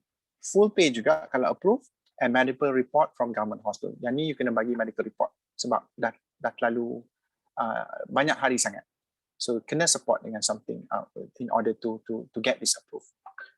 90 hari lagi sama juga medical subcommittee, tapi kali ni half pay kalau approve sebab dah lebih dah lebih sangat pada 180 hari. Kalau lebih lagi pada tu dah jadi unpaid walaupun benda tu approve, okay, walaupun medical tu sah, walaupun sakit tu sah, tapi yes, you dibenarkan berehat di rumah, tapi tak dapat gaji dah lah. Sebab kita dah start bayar gaji dah banyak hari dah. Mungkin dah half a year you bergaji, lepas tu you half pay, and then baru you unpaid. So this is how kita manage medical dekat mana-mana ni. Tapi again lah, ini IIUM punya practice. Ada setengah company, dia nak 30 days saja, next 30 days, next 30 days, next 30 days. So dia tak tunggu lama. Sebab yang dia tahu at the end of 6 bulan, within that period, daripada extension dan sebagainya, kita dah boleh confirm sama ada kita boleh medical board out ke tak dia ni. Medical board ni macam you memang tak fit dah, you memang tak boleh buat kerja due to whatsoever reason, you mungkin, saya bagi contoh je lah, mungkin you ada penyakit kanser contohnya, ada penyakit yang tak boleh diubat ataupun boleh diubat tapi you tak boleh kembali ke sedia kala, you tak boleh perform duty you balik seperti sedia kala, so kita terpaksa medical board out you. Maksudnya ada some support and return untuk this case daripada committee and processed by MSD. And of course that medical report is really important to support that board out. So meaning it's like agreed lah, you memang tak boleh buat kerja dah, kami terpaksa tamatkan perkhidmatan anda di sini, something like that. Untuk maternity leave, untuk orang perempuan di sini, eligible for a maximum of 360 days throughout the service of IIUM. The duration between 60 to 90 days for each delivery. Application must be made through QRIS, which is, I believe, the system here, and 14 days of advanced maternity leave prior to expected date of delivery. So 14 hari of advance lah maternity, you kena start apply untuk you punya maternity leave, kena with supporting documents, ya. Okay, Hajj leave, bukan setahun sekali, once only throughout your service, sekali sahaja dibenarkan. 40 days of fully paid leave, which is very, very generous. In my previous company dekat Qatar, even though dekat negara Arab, dia bagi 28 hari saja maximum untuk ni. Tapi 40 hari untuk this, I think very, very generous from the company. Permanent staff must have started at least 4 years and confirmed the service. So meaning, in order for you to go for Hajj, you cannot serve the company for 4 years, but it must be confirmed. So those who are on temporary basis must have served more than 6 years continuous. Untuk orang temporary, kena kerja 6 tahun. Malaysian contract staff must serve for more than 5 years continuously, and international contract staff must serve for more than 10 years continuously. So advantage given to the Malaysian over here. Okay, I think this is quite straightforward. For Umrah, once throughout the service also, sekali dalam sepanjang career you dekat company tu, 7 days excluding rest day, maksudnya 7 hari tidak termasuk hari cuti dan public holiday. So kalau dalam tempoh you pergi umrah tu jatuh hari public holiday in one of the days, so meaning it's additional days for you lah to perform the umrah. So normally orang buat umrah ni 7 ke 10 hari kan. So benda tu normally orang plan lah to make sure that benda tu jatuh termasuk rest day dan juga public holiday. Permanent staff, you must be a permanent staff. Malaysian contract sama juga, kena 5 tahun continuous, dan international staff 10 tahun continuous. Okay, unrecorded leave, macam tadi saya bagi tahu ya, macam di Petronas kita ada vaccine leave, vaccination leave, di mana considered as unrecorded. But over here kita bagi unrecorded kalau you pergi exam. Okay, on the day of examination only. Okay, setengah orang akan ambil awal sehari 2 sebab dia nak study. Tapi study tak cover ya, dia cuma hari exam saja. Paternity leave, which is 7 hari kat sini untuk lelaki. Funeral affairs of biological parents, parents-in-law, daughter, son and spouse who have passed away, 3 hari. maksudnya biological daughter ni anak apa ni kita panggil? Anak kandung lah ya, anak kandung. Setengahnya ada anak angkat dan sebagainya. So saya tak pasti dengan kalau anak angkat yang sah itu mungkin HR boleh advise further. Tapi kalau in certain organisation, as long as dalam surat tak kisahlah anak angkat atau anak kandung, ada boleh mengatakan yang mengesahkan bahawa ini anak anda, anak jagaan anda memang eligible, ya. And then unrecorded juga untuk volunteer organization activities. Kalau kadang macam contohnya berbalik pada Qatar ya, masa saya dekat sana dia orang start buat campaign untuk volunteer untuk World Cup 2022. Jadi siapa yang terlibat untuk volunteer dalam tamasya World Cup 2022 which is tahun depan consider as unrecorded leave kalau dapat pelepasan daripada pihak majikan. Sport activities maybe saya tak tahu, mungkin katakanlah kat Malaysia kita host lagi SEA Games ke Commonwealth Game, mungkin akan dapat sebagai pelepasan juga. Natural disaster, banjir ataupun apa lagi, tsunami dan sebagainya, itu consider as unrecorded leave. Radiation leave, saya tak pasti radiation leave ni apa dimaksudkan, mungkin apa exposure of radiation. Okay, yang tu mungkin boleh refer balik dengan HR nanti.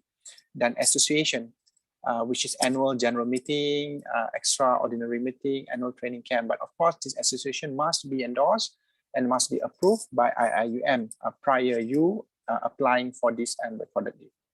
All right.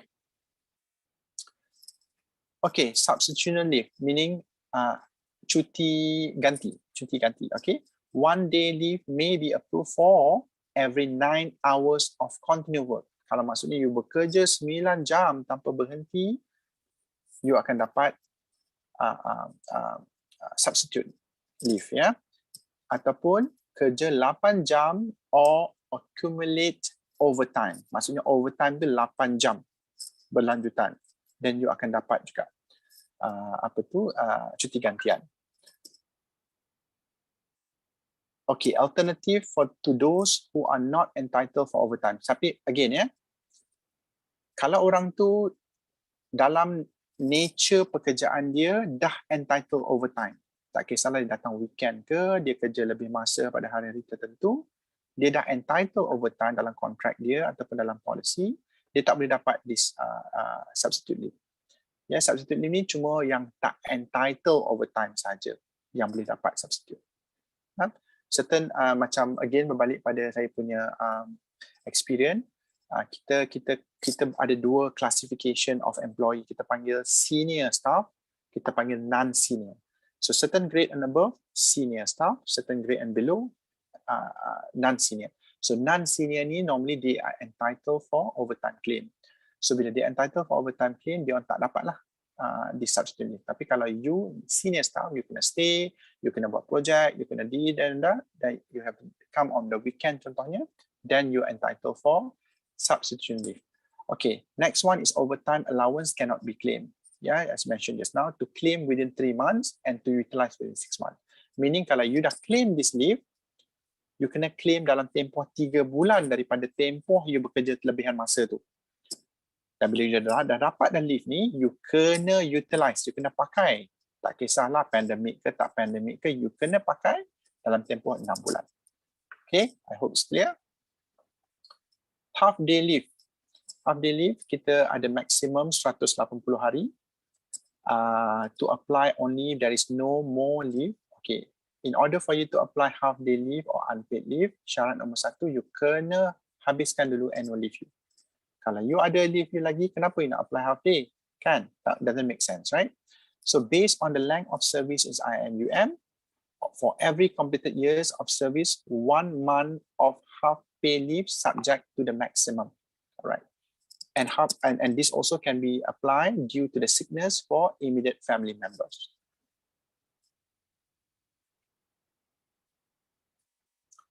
Okay, unpaid leave due to personal reason. Maksudnya tadi, kalau kita paksa ambil cuti, kita dah habiskan cuti semua, tapi kita terpaksa pergi sebab kita dah tak ada cuti. Dan Kita tahu cuti yang kita nak apply ni adalah unpaid. Meaning kalau you tak datang 1 hari, tolak 1 hari gaji. You tak datang 2 hari, tolak 2 hari gaji. So this is due to the death, illness, injury, apa semua ni for a specific family members. Yeah. At least 6 months in service in IIUM and has utilized his annual leave eligibility, maximum 360 hari, and eligibility based on justification recommended by the dean or director. So you have to be clear on that. Tak semua boleh easily dapat unpaid leave. You kena dapat approval as well. Unpaid leave due to accompanying spouse. Accompanying spouse to study, work, attend course, ya, sama ada isteri, spouse sama ada isteri ataupun suami lah ya. Must be a permanent staff, unlimited duration if spouse is working with Malaysian government. Okay, maksudnya kalau spouse kita bekerja dekat Malaysian government, kita ada unlimited duration unpaid leave. Tak adalah 10 hari ke 30 hari ke, ada that advantage lah ya. Tapi of course your spouse tu kena ada reason lah kenapa you nak kena pergi for unpaid leave ni. And then maximum of 3 years if spouse is working with a private company. Sebagai satu contoh, mungkin kalau macam spouse kita terpaksa kerja dengan government tapi dapat posting kat luar negara. Kadang-kadang posting kat luar negara ni bukan setahun, kadang lebih pada setahun kan, 2 tahun, 3 tahun pun ada. So this is one of the advantage kalau spouse terpaksa ke luar negara, memang kita akan ikut sekali lah kan sebab nak bawa anak-anak dan sebagainya. Jadi kita ada unlimited duration untuk kita cover under unpaid leave. Unpaid leave to take care of newborn baby. I think this is quite straightforward. Kita ada, kalau yang baru melahirkan anak, kita boleh ambil maximum of 90 days, immediately after 60 or 90 days maternity leave ends. Okay, selepas habis maternity tu, maksudnya kita terpaksa ambil lagi untuk jagakan newborn for whatsoever reason.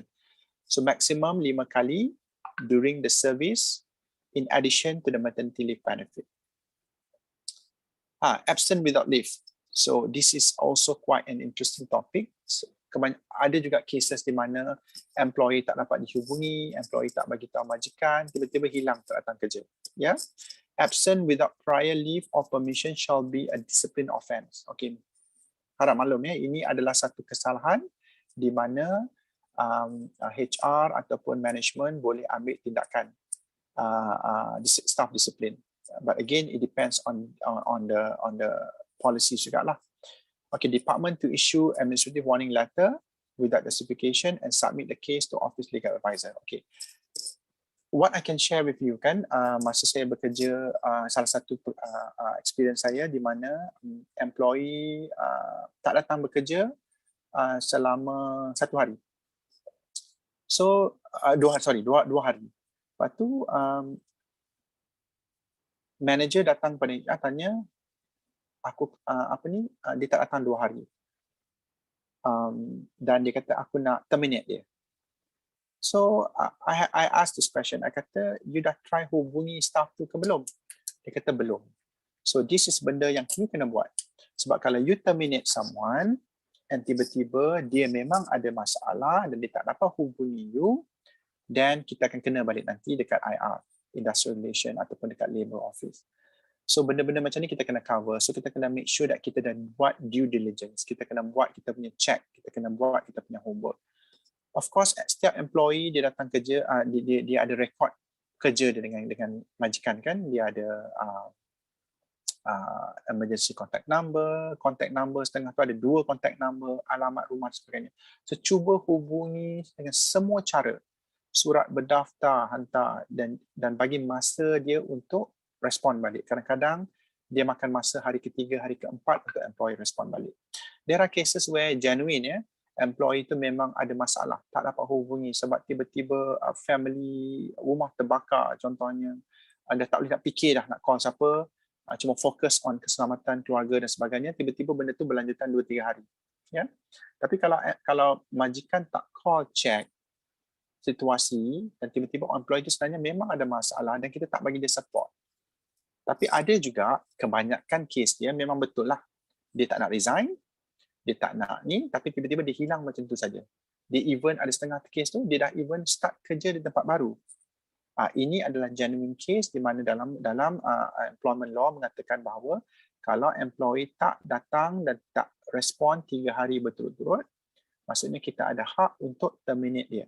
Tapi dengan syarat, dalam tempoh 3 hari itu, kita kena cuba hubungi dia, sama ada melalui surat berdaftar, kalau dia tak angkat telefon, WhatsApp, email, apa-apa cara sekalipun. So we have the record.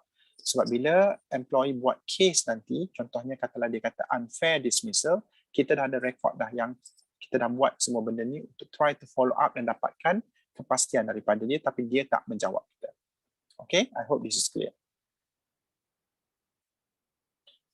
Okay, staff welfare and benefit. Tadi kita mention about SOCSO ya, dan juga group GPA is group personal accident. Okay, untuk employee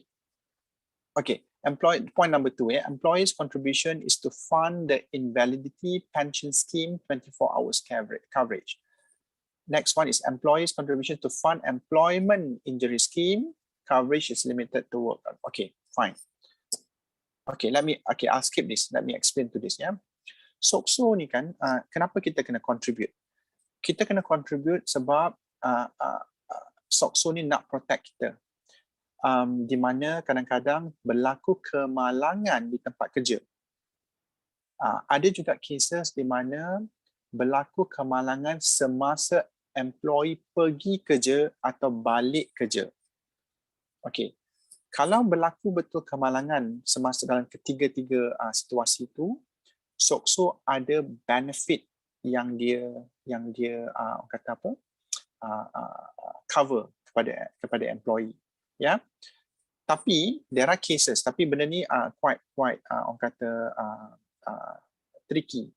Saya pernah handle satu SOCSO case di mana employee balik kerja, tapi kemalangan tu berlaku masa dia divert pergi singgah kat kedai, something like that. Dia divert, dia bukan balik ke rumah terus. Jadi bila buat police report, sebab bila kita nak claim SOCSO benefit, kita kena bagi butiran lengkap ya, kemalangan berlaku. Bila dalam police report tu ada tertulis yang dia divert, saya tak ingatlah perkataan asal dia kat situ, tapi something that dia tak balik terus, dia singgah rumah kawan ke mana-mana tu kan, kemalangan tu berlaku kat situ. Jadi dalam SOCSO punya policy tak layak, sebab you dah bukan berkaitan dengan kerja dah, you dah divert on your personal reason. So that's why make sure that, bukan make sure lah, I mean of course kita tak nak kemalangan berlaku pun in the first place. Cumanya kalau kemalangan tu berlaku, make sure kemalangan tu untuk in order to dapat SOCSO punya papasan, kemalangan tu berlaku di tempat kerja, sama ada kalau kes kat sini, kat hospital, dekat office, dan sebagainya, ataupun berlaku semasa perjalanan ke kerja dan balik ke kerja. So itu penting untuk SOCSO study the case and bagi the what do you call that, the benefit to the employee. So the benefit provided under the injury insurance schemes are actually medical benefit. They can cover semua medical bill you. Kalau you temporary disable, you temporary disable, you dapat that benefit also. Kalau you permanent also, contohnya cacat seumur hidup, contohnya kena potong kaki dan sebagainya, you akan dapat that benefit. You akan dapat constant attendance allowance, you akan dapat rehab benefit, dependent benefit, funeral benefit, education benefit. So saya tak akan go through lah how much benefit you dapat, tapi I think SOCSO you boleh masuk dalam SOCSO punya website and check what are the eligibility of that. Yeah. So the benefit provided under the invalidity of scheme is actually invalidity of pension, grant, constant attendance allowance, survivor pension, funeral benefit, rehab benefit, and education benefit. So kalau kat sini you nampak kan funeral benefit. Sekejap lagi saya akan touch lagi. Funeral benefit ni banyak sebenarnya. Lain pada insurance, kadang-kadang company pun dia bagi juga funeral benefit. EPF pun bagi juga funeral benefit. So you boleh claim banyak actually. You punya this type of benefit. So untuk GPA ataupun group personal insurance, kalau berlaku kematian semasa you dalam perkhidmatan, you akan dapat, bukan you lah, you punya next of kin you akan dapat 36 kali of your basic salary. So kalau time tu basic salary you 5,000, you kali 36, itu adalah pampasan ataupun di bawah GPA ni kita bagi kepada keluarga. Ya. Yeah? atas penama lah, make sure that's why kita selalu encourage bila kita masuk kerja, make sure ada penama. Sebab kadang-kadang ada case yang tak ada penama. Bila tak ada penama, dia entitled for this, kita bagi ke family, time tu lah ada perebutan orang kata benefit ni di antara ahli keluarga. Ya. So kalau temporary total disablement pula kita dapat 75% of weekly basic salary. Temporary partial disablement 50%. Medical expenses for each staff dalam 2,000, funeral dapat 1,000, dan permanent disablement dapat 36 of the basic salary juga. So I think this one also you can refer to the plan ataupun insurance coverage you lah daripada HR. Okay, staff welfare, kita ada Karyat Fund. Kita ada staff union dan association kat sini. Di mana dalam staff welfare ni, we nampak kat situ ada funeral assistant juga kita bagi. Kita ada education benefit, accident sickness, community assistance and others. Birth, harsh, retirement, marriage, disabled child dan sebagainya. So again, this I would say that this is very orang kata good benefit from the company because tak semua company boleh offer this. Even dalam Petronas sekarang pun kita ada staff career fund. Kalau anything happen to the employee, normally kita akan buat orang kata distribution untuk inilah, untuk dapatkan bantuan. Kita just circulate around saja. Okay. Tak ada soalan ni buat masa ni? Okay.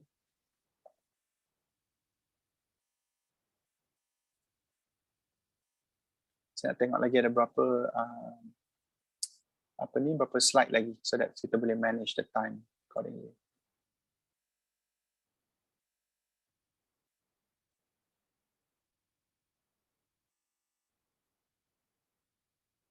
Okay, lebih kurang 14 slide lagi insyaAllah. Kita boleh habiskan sebelum pukul 12 dan saya akan buka nanti soalan lah kalau kita ada time. Yeah. So business across the border.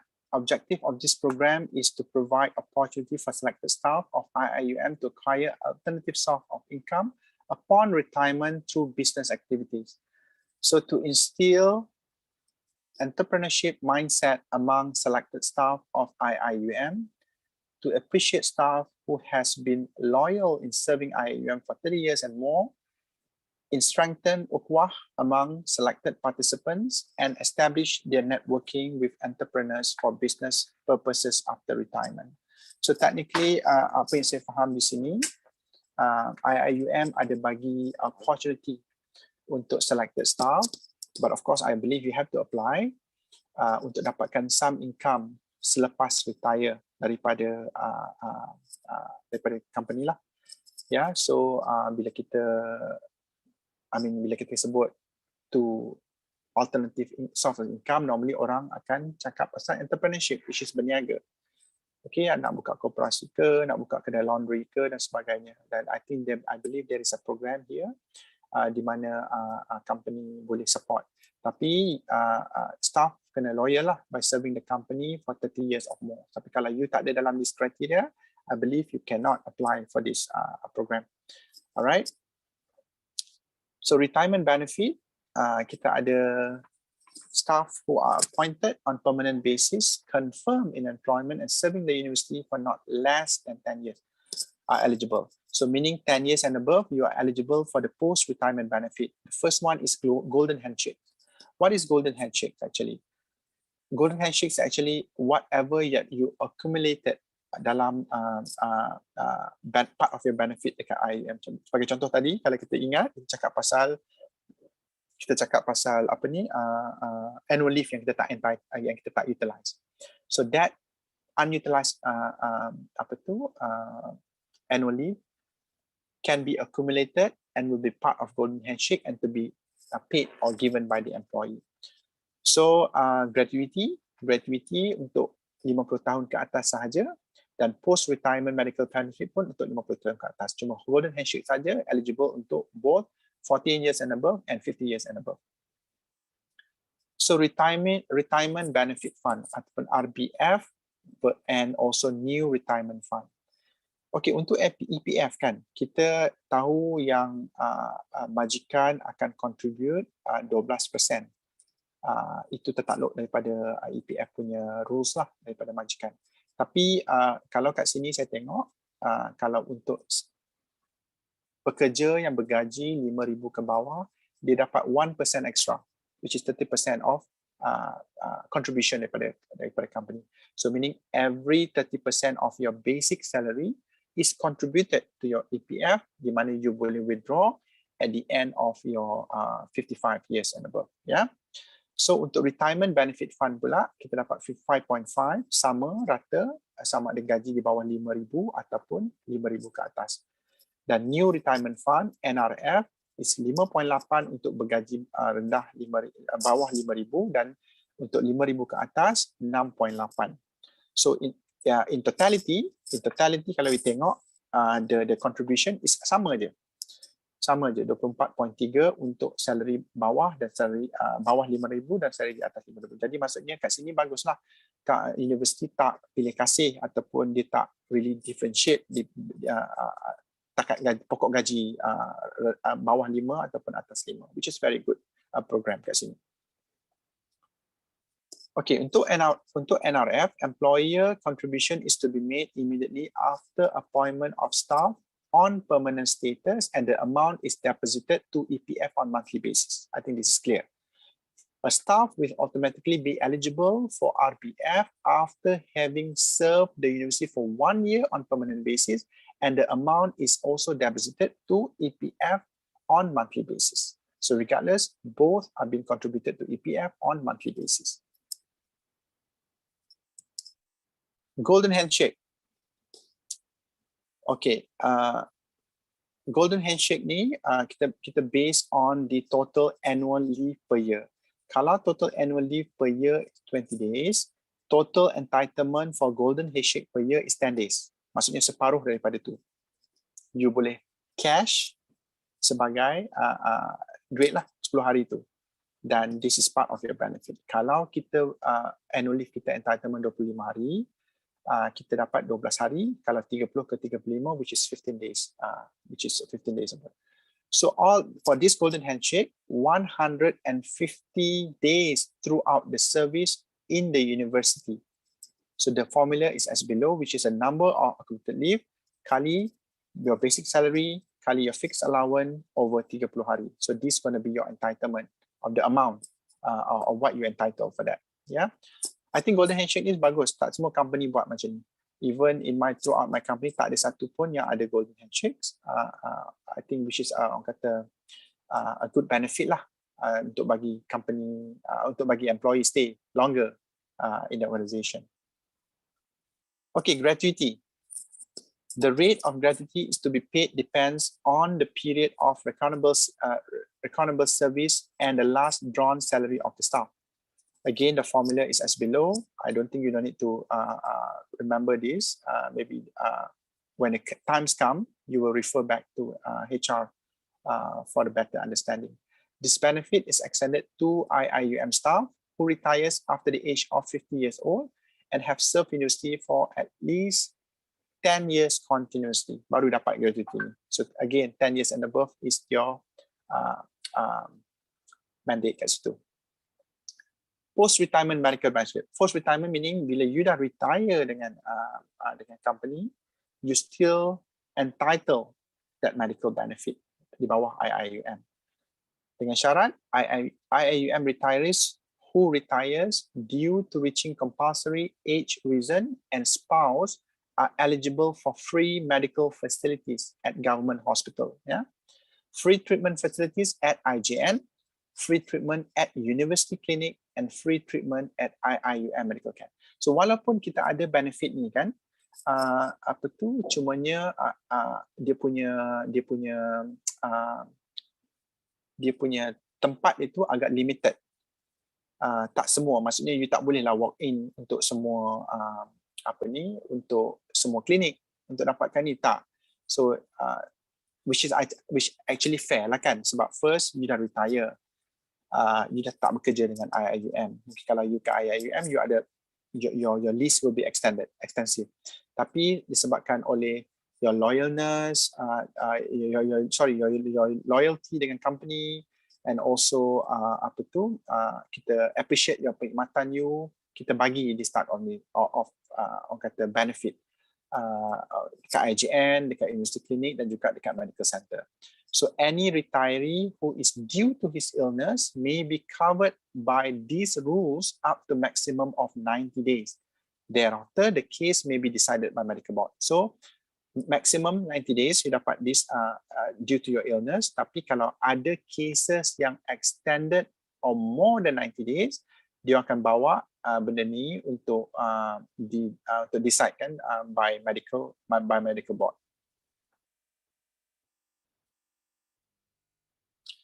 Okay, untuk disease staff, what disease staff mean? Meaning staff tu ada meninggal atau semasa dalam perkhidmatan. Yeah. So the first one is golden handshake, which is a cash award as compensation for the accumulated unutilized leave. So whatever unutilized leave you ada time to, will be part of the benefit untuk dapat kepada next of kin. Staff who dies in service after transferring the RBF or NRBF tadi tu to EPF, his or his legal representative to be awarded in the following post-retirement benefit. What is this? Okay, this is the one. Benefit for disease, which is under EPF, RBPF, and NRF, as in individual account and subject to rules and regulation of statutory body. So benda ni kena follow jugalah. Kalau atas penama, contohnya penama kalau si mati letak penama orang lain, tak semestinya dapat kepada spouse, contohnya macam tu. Jadi dia kena ikut rules and regulation daripada that body. And gratuity, permanent and confirmed, 10 years in service, again, kena ada 10 years in service. Post-retirement medical, the derivative medical benefit will be extended to the spouse and children below 18 if the staff pass away after serving the university with minimum of 10 years. And lastly, golden handshake, which is permanent, confirmed 10 years in service, 40 years. I think this is a very good benefit as well. Because kebanyakannya, di mana-mana company yang kita bekerja kan, kalau staff tu orang kata meninggal semasa dalam perkhidmatan, kita akan go back to GPA saja. Kita akan go back to personal insurance je. Kalau insurance dia ada 36 kali gaji, 36 kali gaji lah. Kalau 24, so it depends. So far yang paling, saya pernah bekerja di mana yang paling sikit untuk GPA adalah 24 kali gaji saja. Yang paling banyak saya pernah covered was 48 times of your salary, which is 48 considered as what? 4 tahun punya gaji, which is good.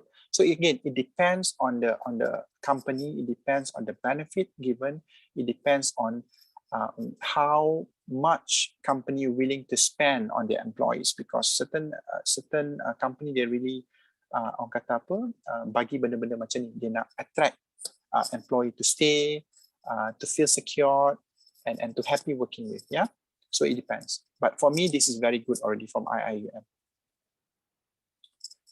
Okay, for permanent and contract staff, the legal representative is eligible for the following benefit. Okay, first, funeral assistance amounting of 3,000. So this is, I believe, from the IIUM. Tadi on top of that, you pun dapat daripada insurance, you pun dapat daripada SOCSO kan. So on top of that, you akan dapat benda ni juga. If the deceased staff contributed to SOCSO, the legal representative can claim assistance amounting 1,500. Nampak tak yang tadi saya mention? So ada on top of 3,000, you dapat lagi 1,500. If the deceased staff contributed to EPF, the legal representative can claim the funeral assistance amounting 2,500. So technically, in terms of funeral ni, kita ada 3 sources of income yang boleh support the funeral of the deceased staff, yeah, which is good. If the deceased staff was a member of staff Karyat fund, the legal representative can claim the funeral amounting of 1,000. Again, another additional of these funeral services. Funeral allowance. For staff covered under GPA and his death was due to accident, the legal representative can claim for benefit under GPA. Yeah, but this one must be under accident saja. Yeah. If the deceased staff is to be buried at the home country, IIUM will process accordingly by utilizing the amount of funeral assistance and any additional budget as approved by university authority. I believe that this is kalau untuk international staff kot. Contohnya kalau dia datang daripada Sudan, kita nak kena bawa body dia balik ke sana, so kita akan cover dia punya proses accordingly to the utilizing amount, and apa-apa budget yang additional to that kena dapat approve daripada university authority. Okay, kita cakap pasal hiring, kita cakap pasal tadi succession planning sikit, kita cakap pasal recruitment, pasal staff, and at the end, kita cakap pasal resignation. So, of course, people come and go kan, di mana-mana organisasi people come and go. Sebab itulah saya kata kita tak boleh complacent, especially kalau kita manager, kita kena ada kata plan, backup plan. Macam mana kalau staff aku resign besok? Macam mana kalau staff aku tukar ke tempat lain besok, contohnya sebagai itu. Jadi kita kena ada succession plan. Siapa dia the next incumbent, rather than orang tu dah decide nak pergi, baru kita kelang kabut nak cari replacement. Especially bila kerja-kerja yang melibatkan proses lah, kita nak proses to breakdown. But itu selingan saja. But topik kita yang sekarang ni adalah mengenai resignation. Macam mana kita nak manage resignation. Firstly, kalau employee tu dalam probation, dia bagi 1 bulan notice saja. 1 bulan notice bagi saya agak panjang for probation staff. Sebab saya pernah bekerja di mana orang yang di bawah probation dia boleh bagi 24 hours. Sebab dia tak confirm lagi. So technically we got nothing to lose. We can release dia 24 hours. Dia bagi notice hari ni, besok dia boleh keluar dah. Ada juga company yang saya bekerja di mana dia kata 24 hours is too short. Kita accept 7 hari, which is dalam policy. For me, it's fair enough juga 7 hari. Sebab dalam seminggu, orang yang tak confirm ni, dia boleh buat handover accordingly. Tapi untuk sebulan, for whatsoever reason, I still respect that also, because I think there's also a plan, there's also ample time for you to plan for the next incumbent to take over this one.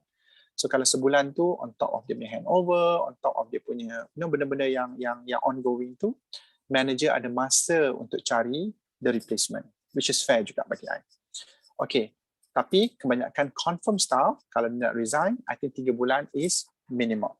Memang kebanyakan company saya kerja juga, sama ada di sini atau di luar negara, memang 3 bulan adalah quite a standard practice across the industry.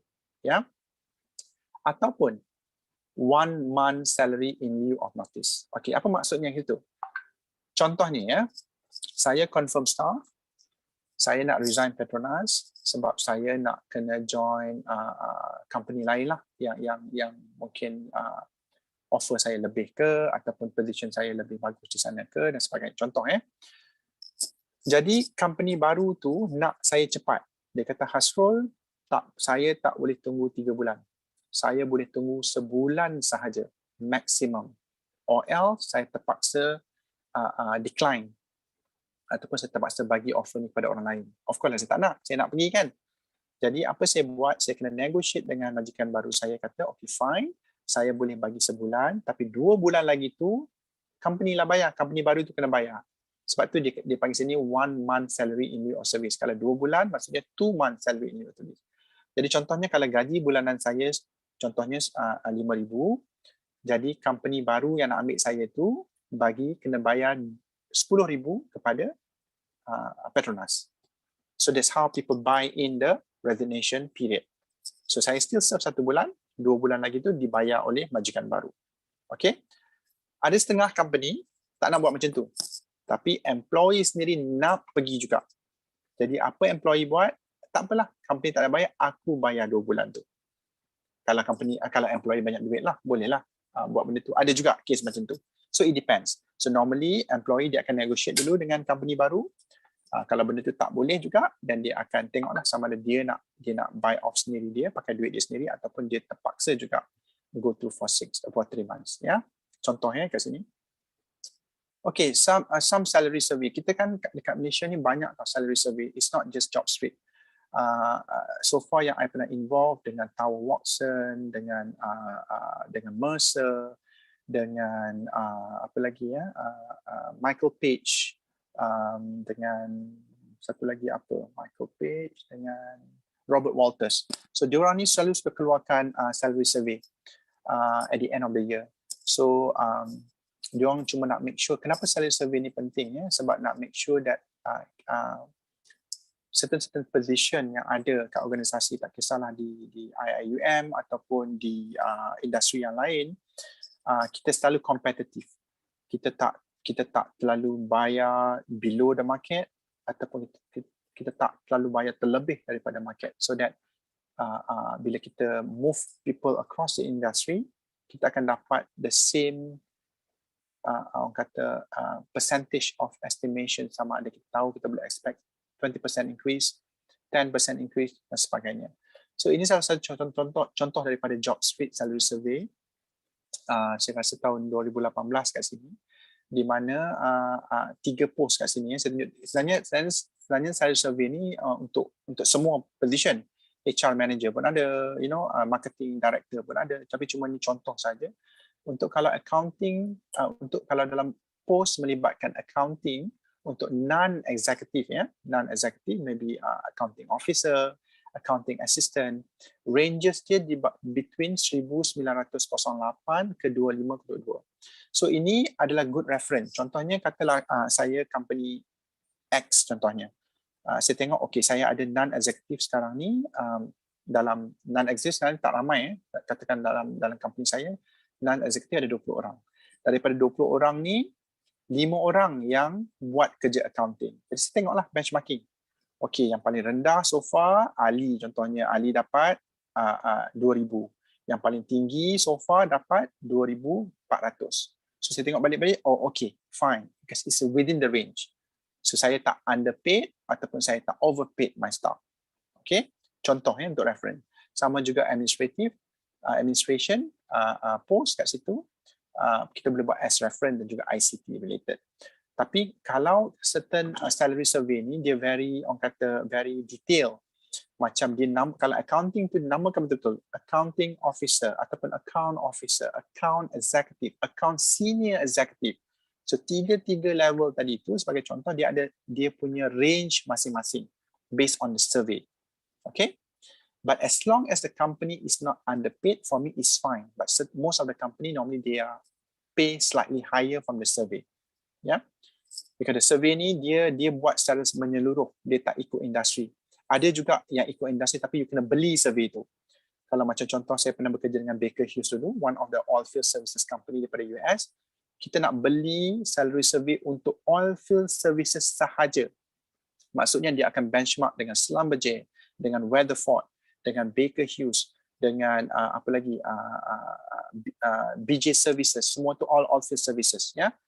Because kalau dia tak boleh compare dengan Shell, Petronas, semua tu itu considered as operator. The different benchmarking. So kalau nak specific macam tu, you boleh, tapi you have to buy that survey from the respective consultant. But it's not cheap, but it's good if you have it, because you have it, you can use that as your reference to improve your compensation and benefit dalam your existing company. Okay, I believe kita nak sampai almost, yeah. Okay. Now it's almost 11:30. I think we have after this about 30 minutes question and answer session. Performance ni I can touch more for tomorrow. Sebab I think it's quite a broad topic, managing performance management, part of HR punya orang kata responsibility. Tapi what I'm going to share from these slides actually is a performance based pay, kan? Kita bukan kita lah, kebanyakan company dia orang kata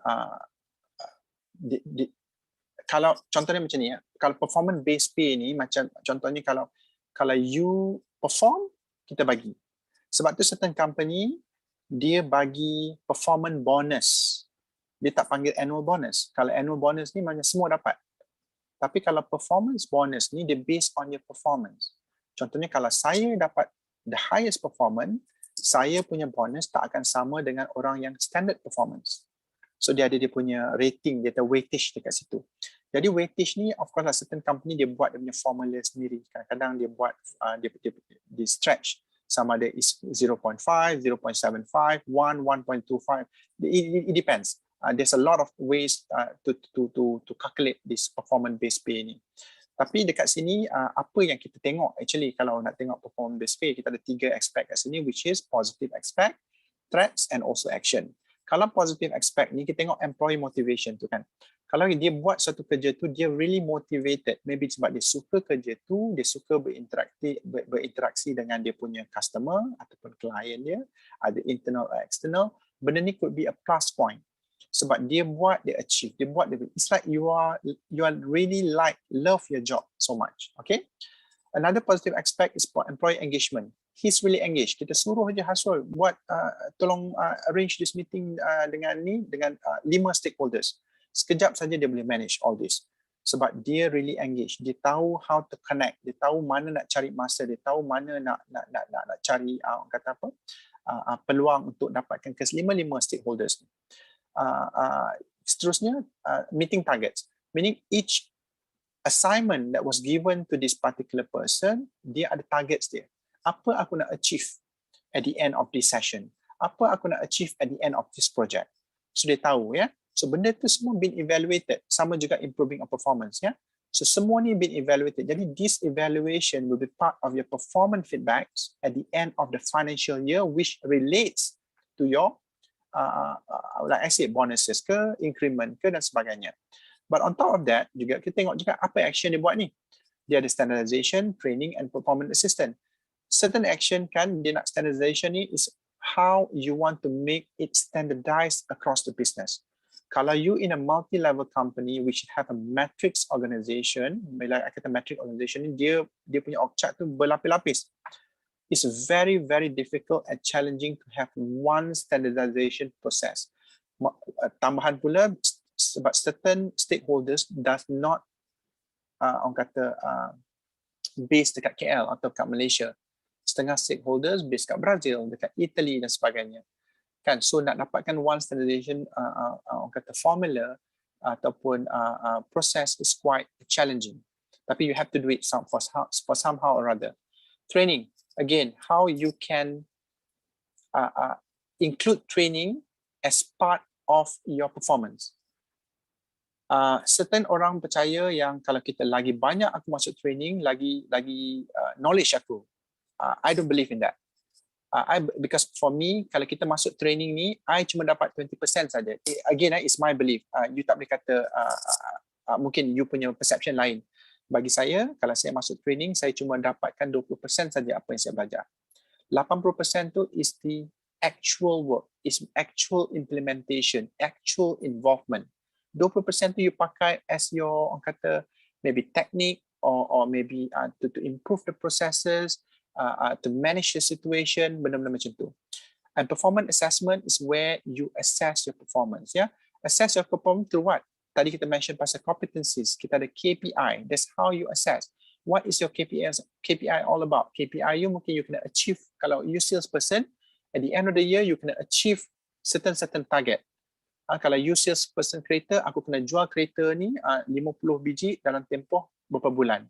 So itu you punya assessment you nak tahu you berjaya ke tak. Kalau you kata aku dapat jual 10 saja tapi you committed 50 biji kereta, maksudnya you cannot define yourself as you meet the expectation, you meet the performance, right? So there are something gap. But of course, if you can justify your gap, that could be lead to that performance management. Now, on top of that, kita ada threat juga. Bila kita dah buat semua ni kan, kita talk about motivation, kita talk about standardization, improving and all that, kita ada certain element yang boleh membuatkan kita hilang fokus. Contoh berbalik pada tadi, kita nak arrange meeting untuk 5 stakeholder which is quite difficult, try tak dapat, masuk minggu kedua tak dapat, lama-lama kita lose motivation. Macam tak boleh lah bos, but maybe you're not done your best to manage that. You maybe tak dapat assistance from the rest, you tak dapat support, you buat seorang-seorang, you memang buat seorang-seorang, you tak boleh. Kadang kita kena involve other person as well. So bila kita lose motivation, then automatically our performance will drop. And secondly, high cost. Bila cakap pasal cost ni, of course, kadang-kadang kita melibatkan management kan. Kalau management ada bajet, baguslah. Semua kerja senang, simple. Tapi kalau kita, okay, Hasrul, you kena buat proses baru, tapi cost you 100 saja. RM100 je contohlah kan. Contoh RM100. Tapi management tak ada budget for that. So how you gonna make do of that? But on top of that, you cannot improve that process.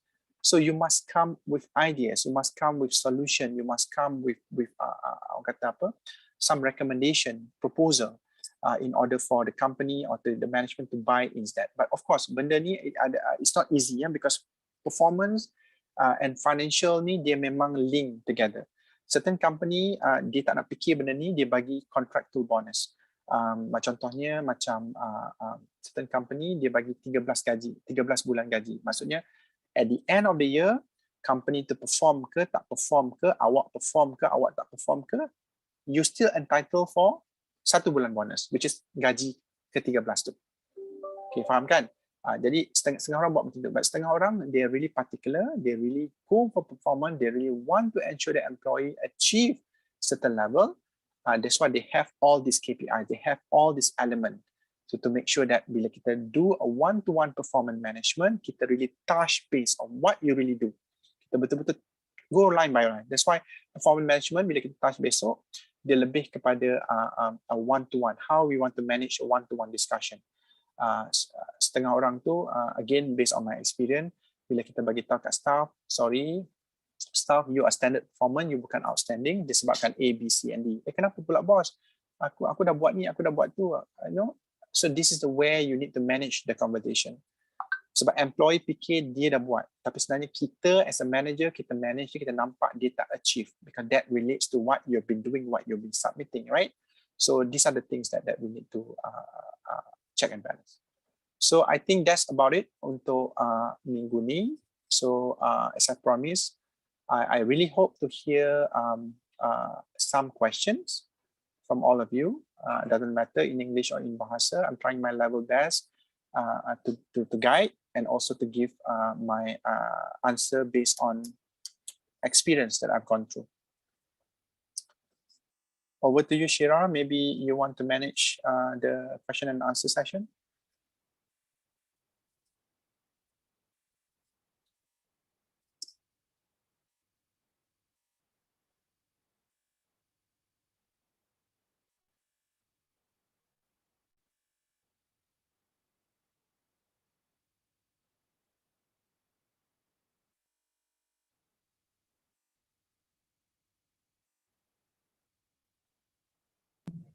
Any question from audience? Malam baru hantar finance punya corrected thesis. Result dia lah. Tak dengar. Kejap saya try tengok. Chris.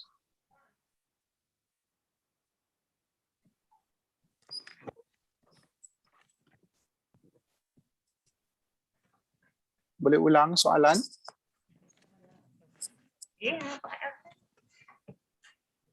Ada soalan daripada partisipan?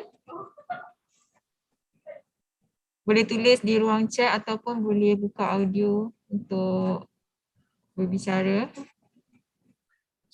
Soalan tak semestinya berdasarkan pada presentation saya. It could be any personal question to me. I boleh accept that juga.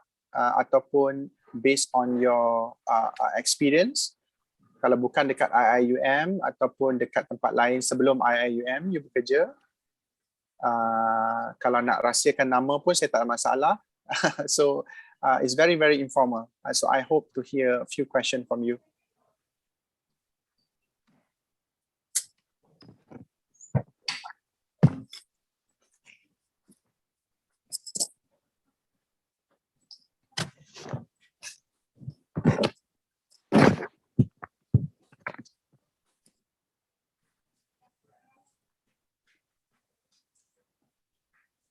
Sekejap aku nak end.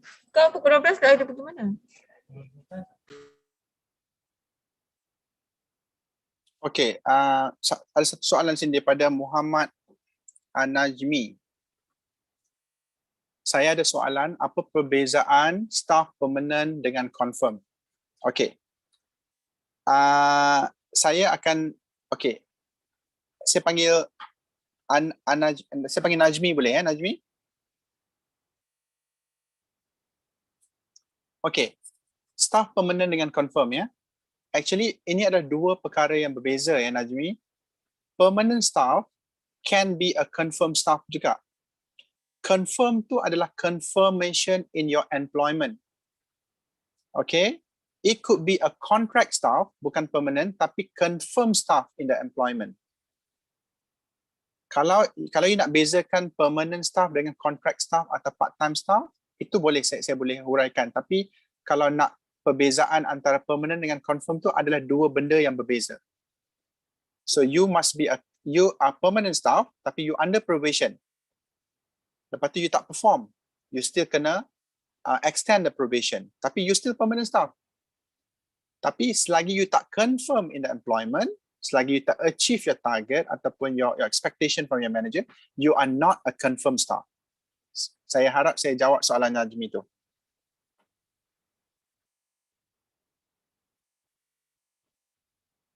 Okay. Alright. Soalan kedua daripada Azim. Okay, apa tindakan yang majikan boleh ambil jika kita tak bayar salary in lieu? Salary in lieu dekat mana tu, Azim? Dalam notice period tadi ke?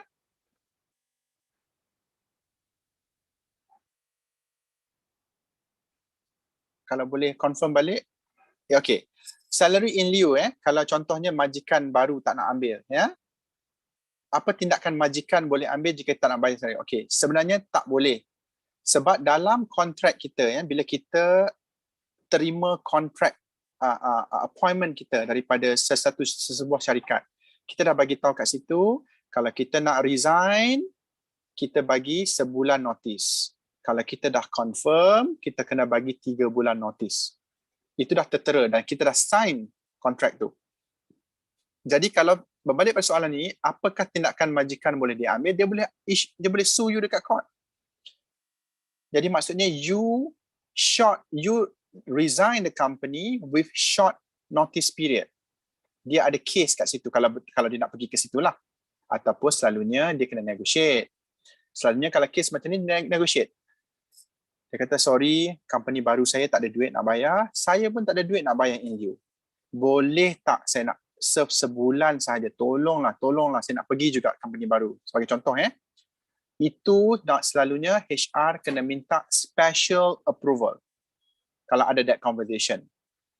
Sama ada dengan CEO, dengan top level management, boleh tak dia nak resign sebulan sahaja sebab dalam kontrak tulis 2 bulan. Kebanyakan application selalunya management approve. Kalau certain cases di mana employee tu pegang jawatan yang penting, dia kena juga duduk 3 bulan ataupun kena bayar. Itu again tertakluk kepada majikan sama ada dia nak approve ke tak. Tapi kalau you nak belah macam tu saja sebulan without having this conversation, that is an offence from you dan majikan boleh ambil tindakan. Harap saya jawab soalan tu, Azim.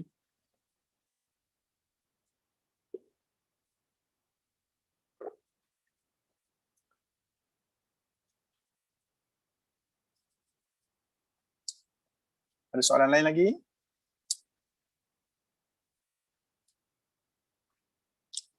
Mungkin 1 atau 2 soalan lagi.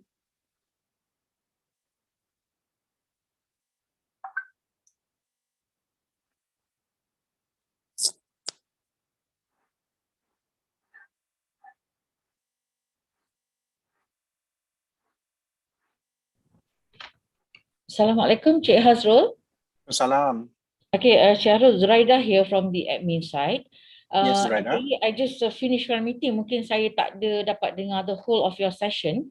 Tapi if I have a question, because this is something related to HR, kan? Right. If I can, you can enlighten sikit tentang succession planning dekat Petronas. Katalah macam dekat Petronas tu, kalau you are finding one candidate for top management punya position, Right. The succession planning dekat Petronas tu, is it macam contohnya kan, you have the pool, and then the pool tu, is it very wide, katakan of certain grade tu, ataupun ada varieties of grade, and then adakah macam interview tu banyak-banyak kali ke? How is it done at Petronas for the Okay. succession planning? Right. I think kalau kita nak cakap succession planning for the entire Petronas mungkin agak berbeza sedikit. Tapi saya boleh cerita daripada Petronas Lubricant saja ya. So Okay. dalam Petronas Lubricant, of course kita ada a proof org chart, right? Yes. And each org chart kita ada N-1 atau N-2. You tahu N-1 and N-2 kan, Zuraida? Which is N-1 grade. is the first level of Yeah. management, and N-2 is the second The level. Okay. second tier. Normally kita buat a formal succession planning untuk N-2 dan ke atas sahaja. Kita tak buat untuk semua position. Okay? Okay. But I'll touch a little bit more bila yang kita tak buat formal yang kat bawah nanti ya. Untuk Okay. N-2 yang ke atas, talent management yang uruskan benda ni. Dan dia akan berinteraksi dengan HRBP to ensure that every successor yang been submitted ada dia punya kita panggil employee profile. Okay, itu satu. This employee profile kan tak applicable untuk semua orang. Contohnya katalah untuk head of strategic management ada satu kekosongan dan dia nak stakeholders lain to submit mana yang dia rasa capable. Tapi walaupun dia orang hantar submission tu doesn't mean that kita terima seadanya. Kita akan go through balik apa dia punya competencies, apa dia punya KPI, matches tak atau at least 80% and more matches the required position yang kosong tadi tu. Itu nombor satu. Okay. Nombor dua, kita buat pula assessment. Katalah dapat 10 orang tu, 10 orang tu berapa orang yang ready now? Yang macam meaning kalau besok position tu kosong, dia dah boleh masuk terus position tu. Mana yang ready between 1 year to 2 years? Kalau 1 to 2 years, apa gap yang dia kena fill up? Mungkin leadership courses, mungkin exposure dekat luar untuk setahun, you know. So all that requirements kena ada. So at the end of the day, bila kita dah ada consolidated succession planning list tu, itu yang kita table out setahun 2 kali dekat kita panggil PDC. PDC adalah Professional Development Council. Di mana kita present, each stakeholder akan present dia punya bukan nomination, dia punya staff dia masing-masing untuk make sure that benda tu progressing, especially yang setahun 2 tahun ready, setahun 3 tahun ready tu progressing.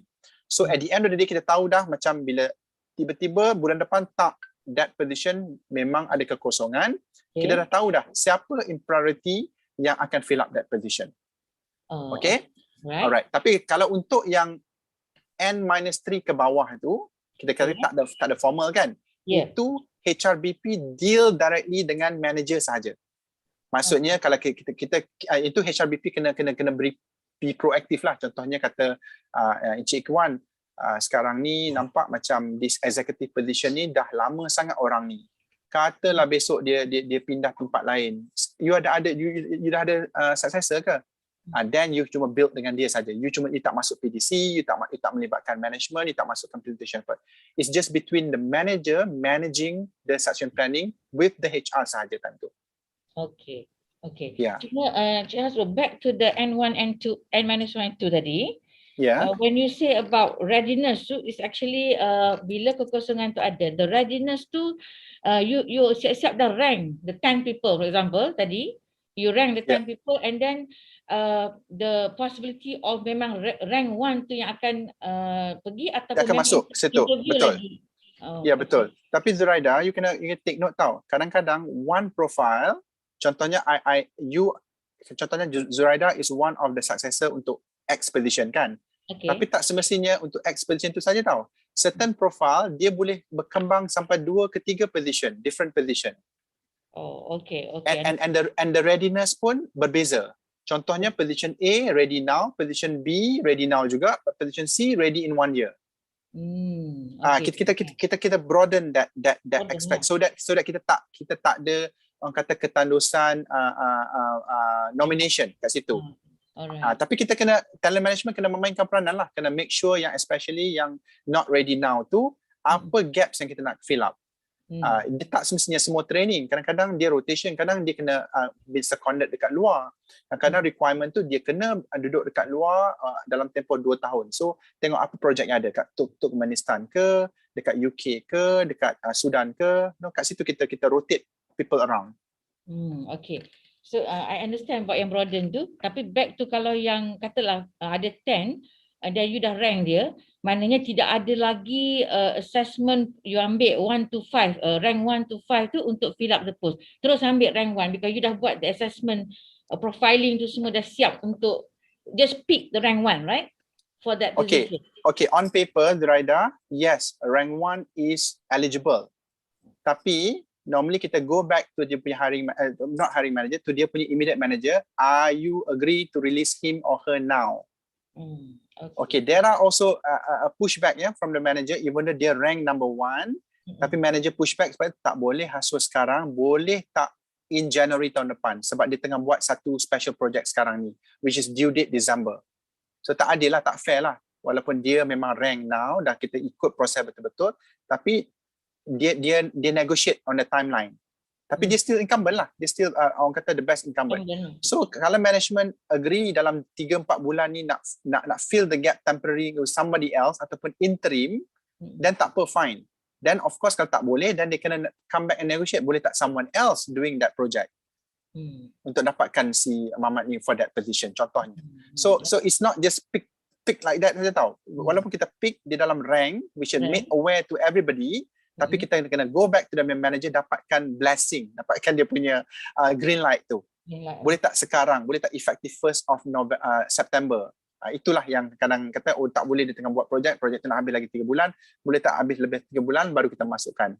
So benda tu pun kena orang kata ongoing discussion juga. Okay. Thank you very much, Hasrul. No problem, Zuraida. Nice talking to you. Okay, right.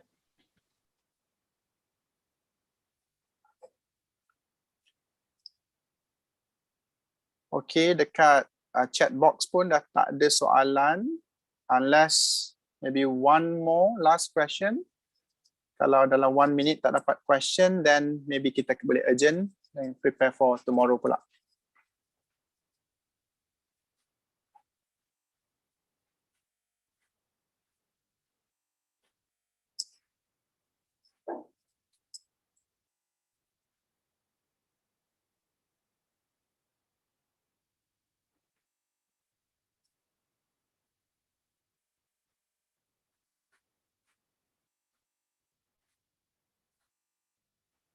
Okay, Shira? Okay, I think we can end for today and continue for tomorrow. So, thanks again. And then we'll meet up again. Besok 9 ke 10, Shira? 9. 9, ya? Okay. Alright. Thank you so much semua. Assalamualaikum. Waalaikumsalam. Salam, thank you.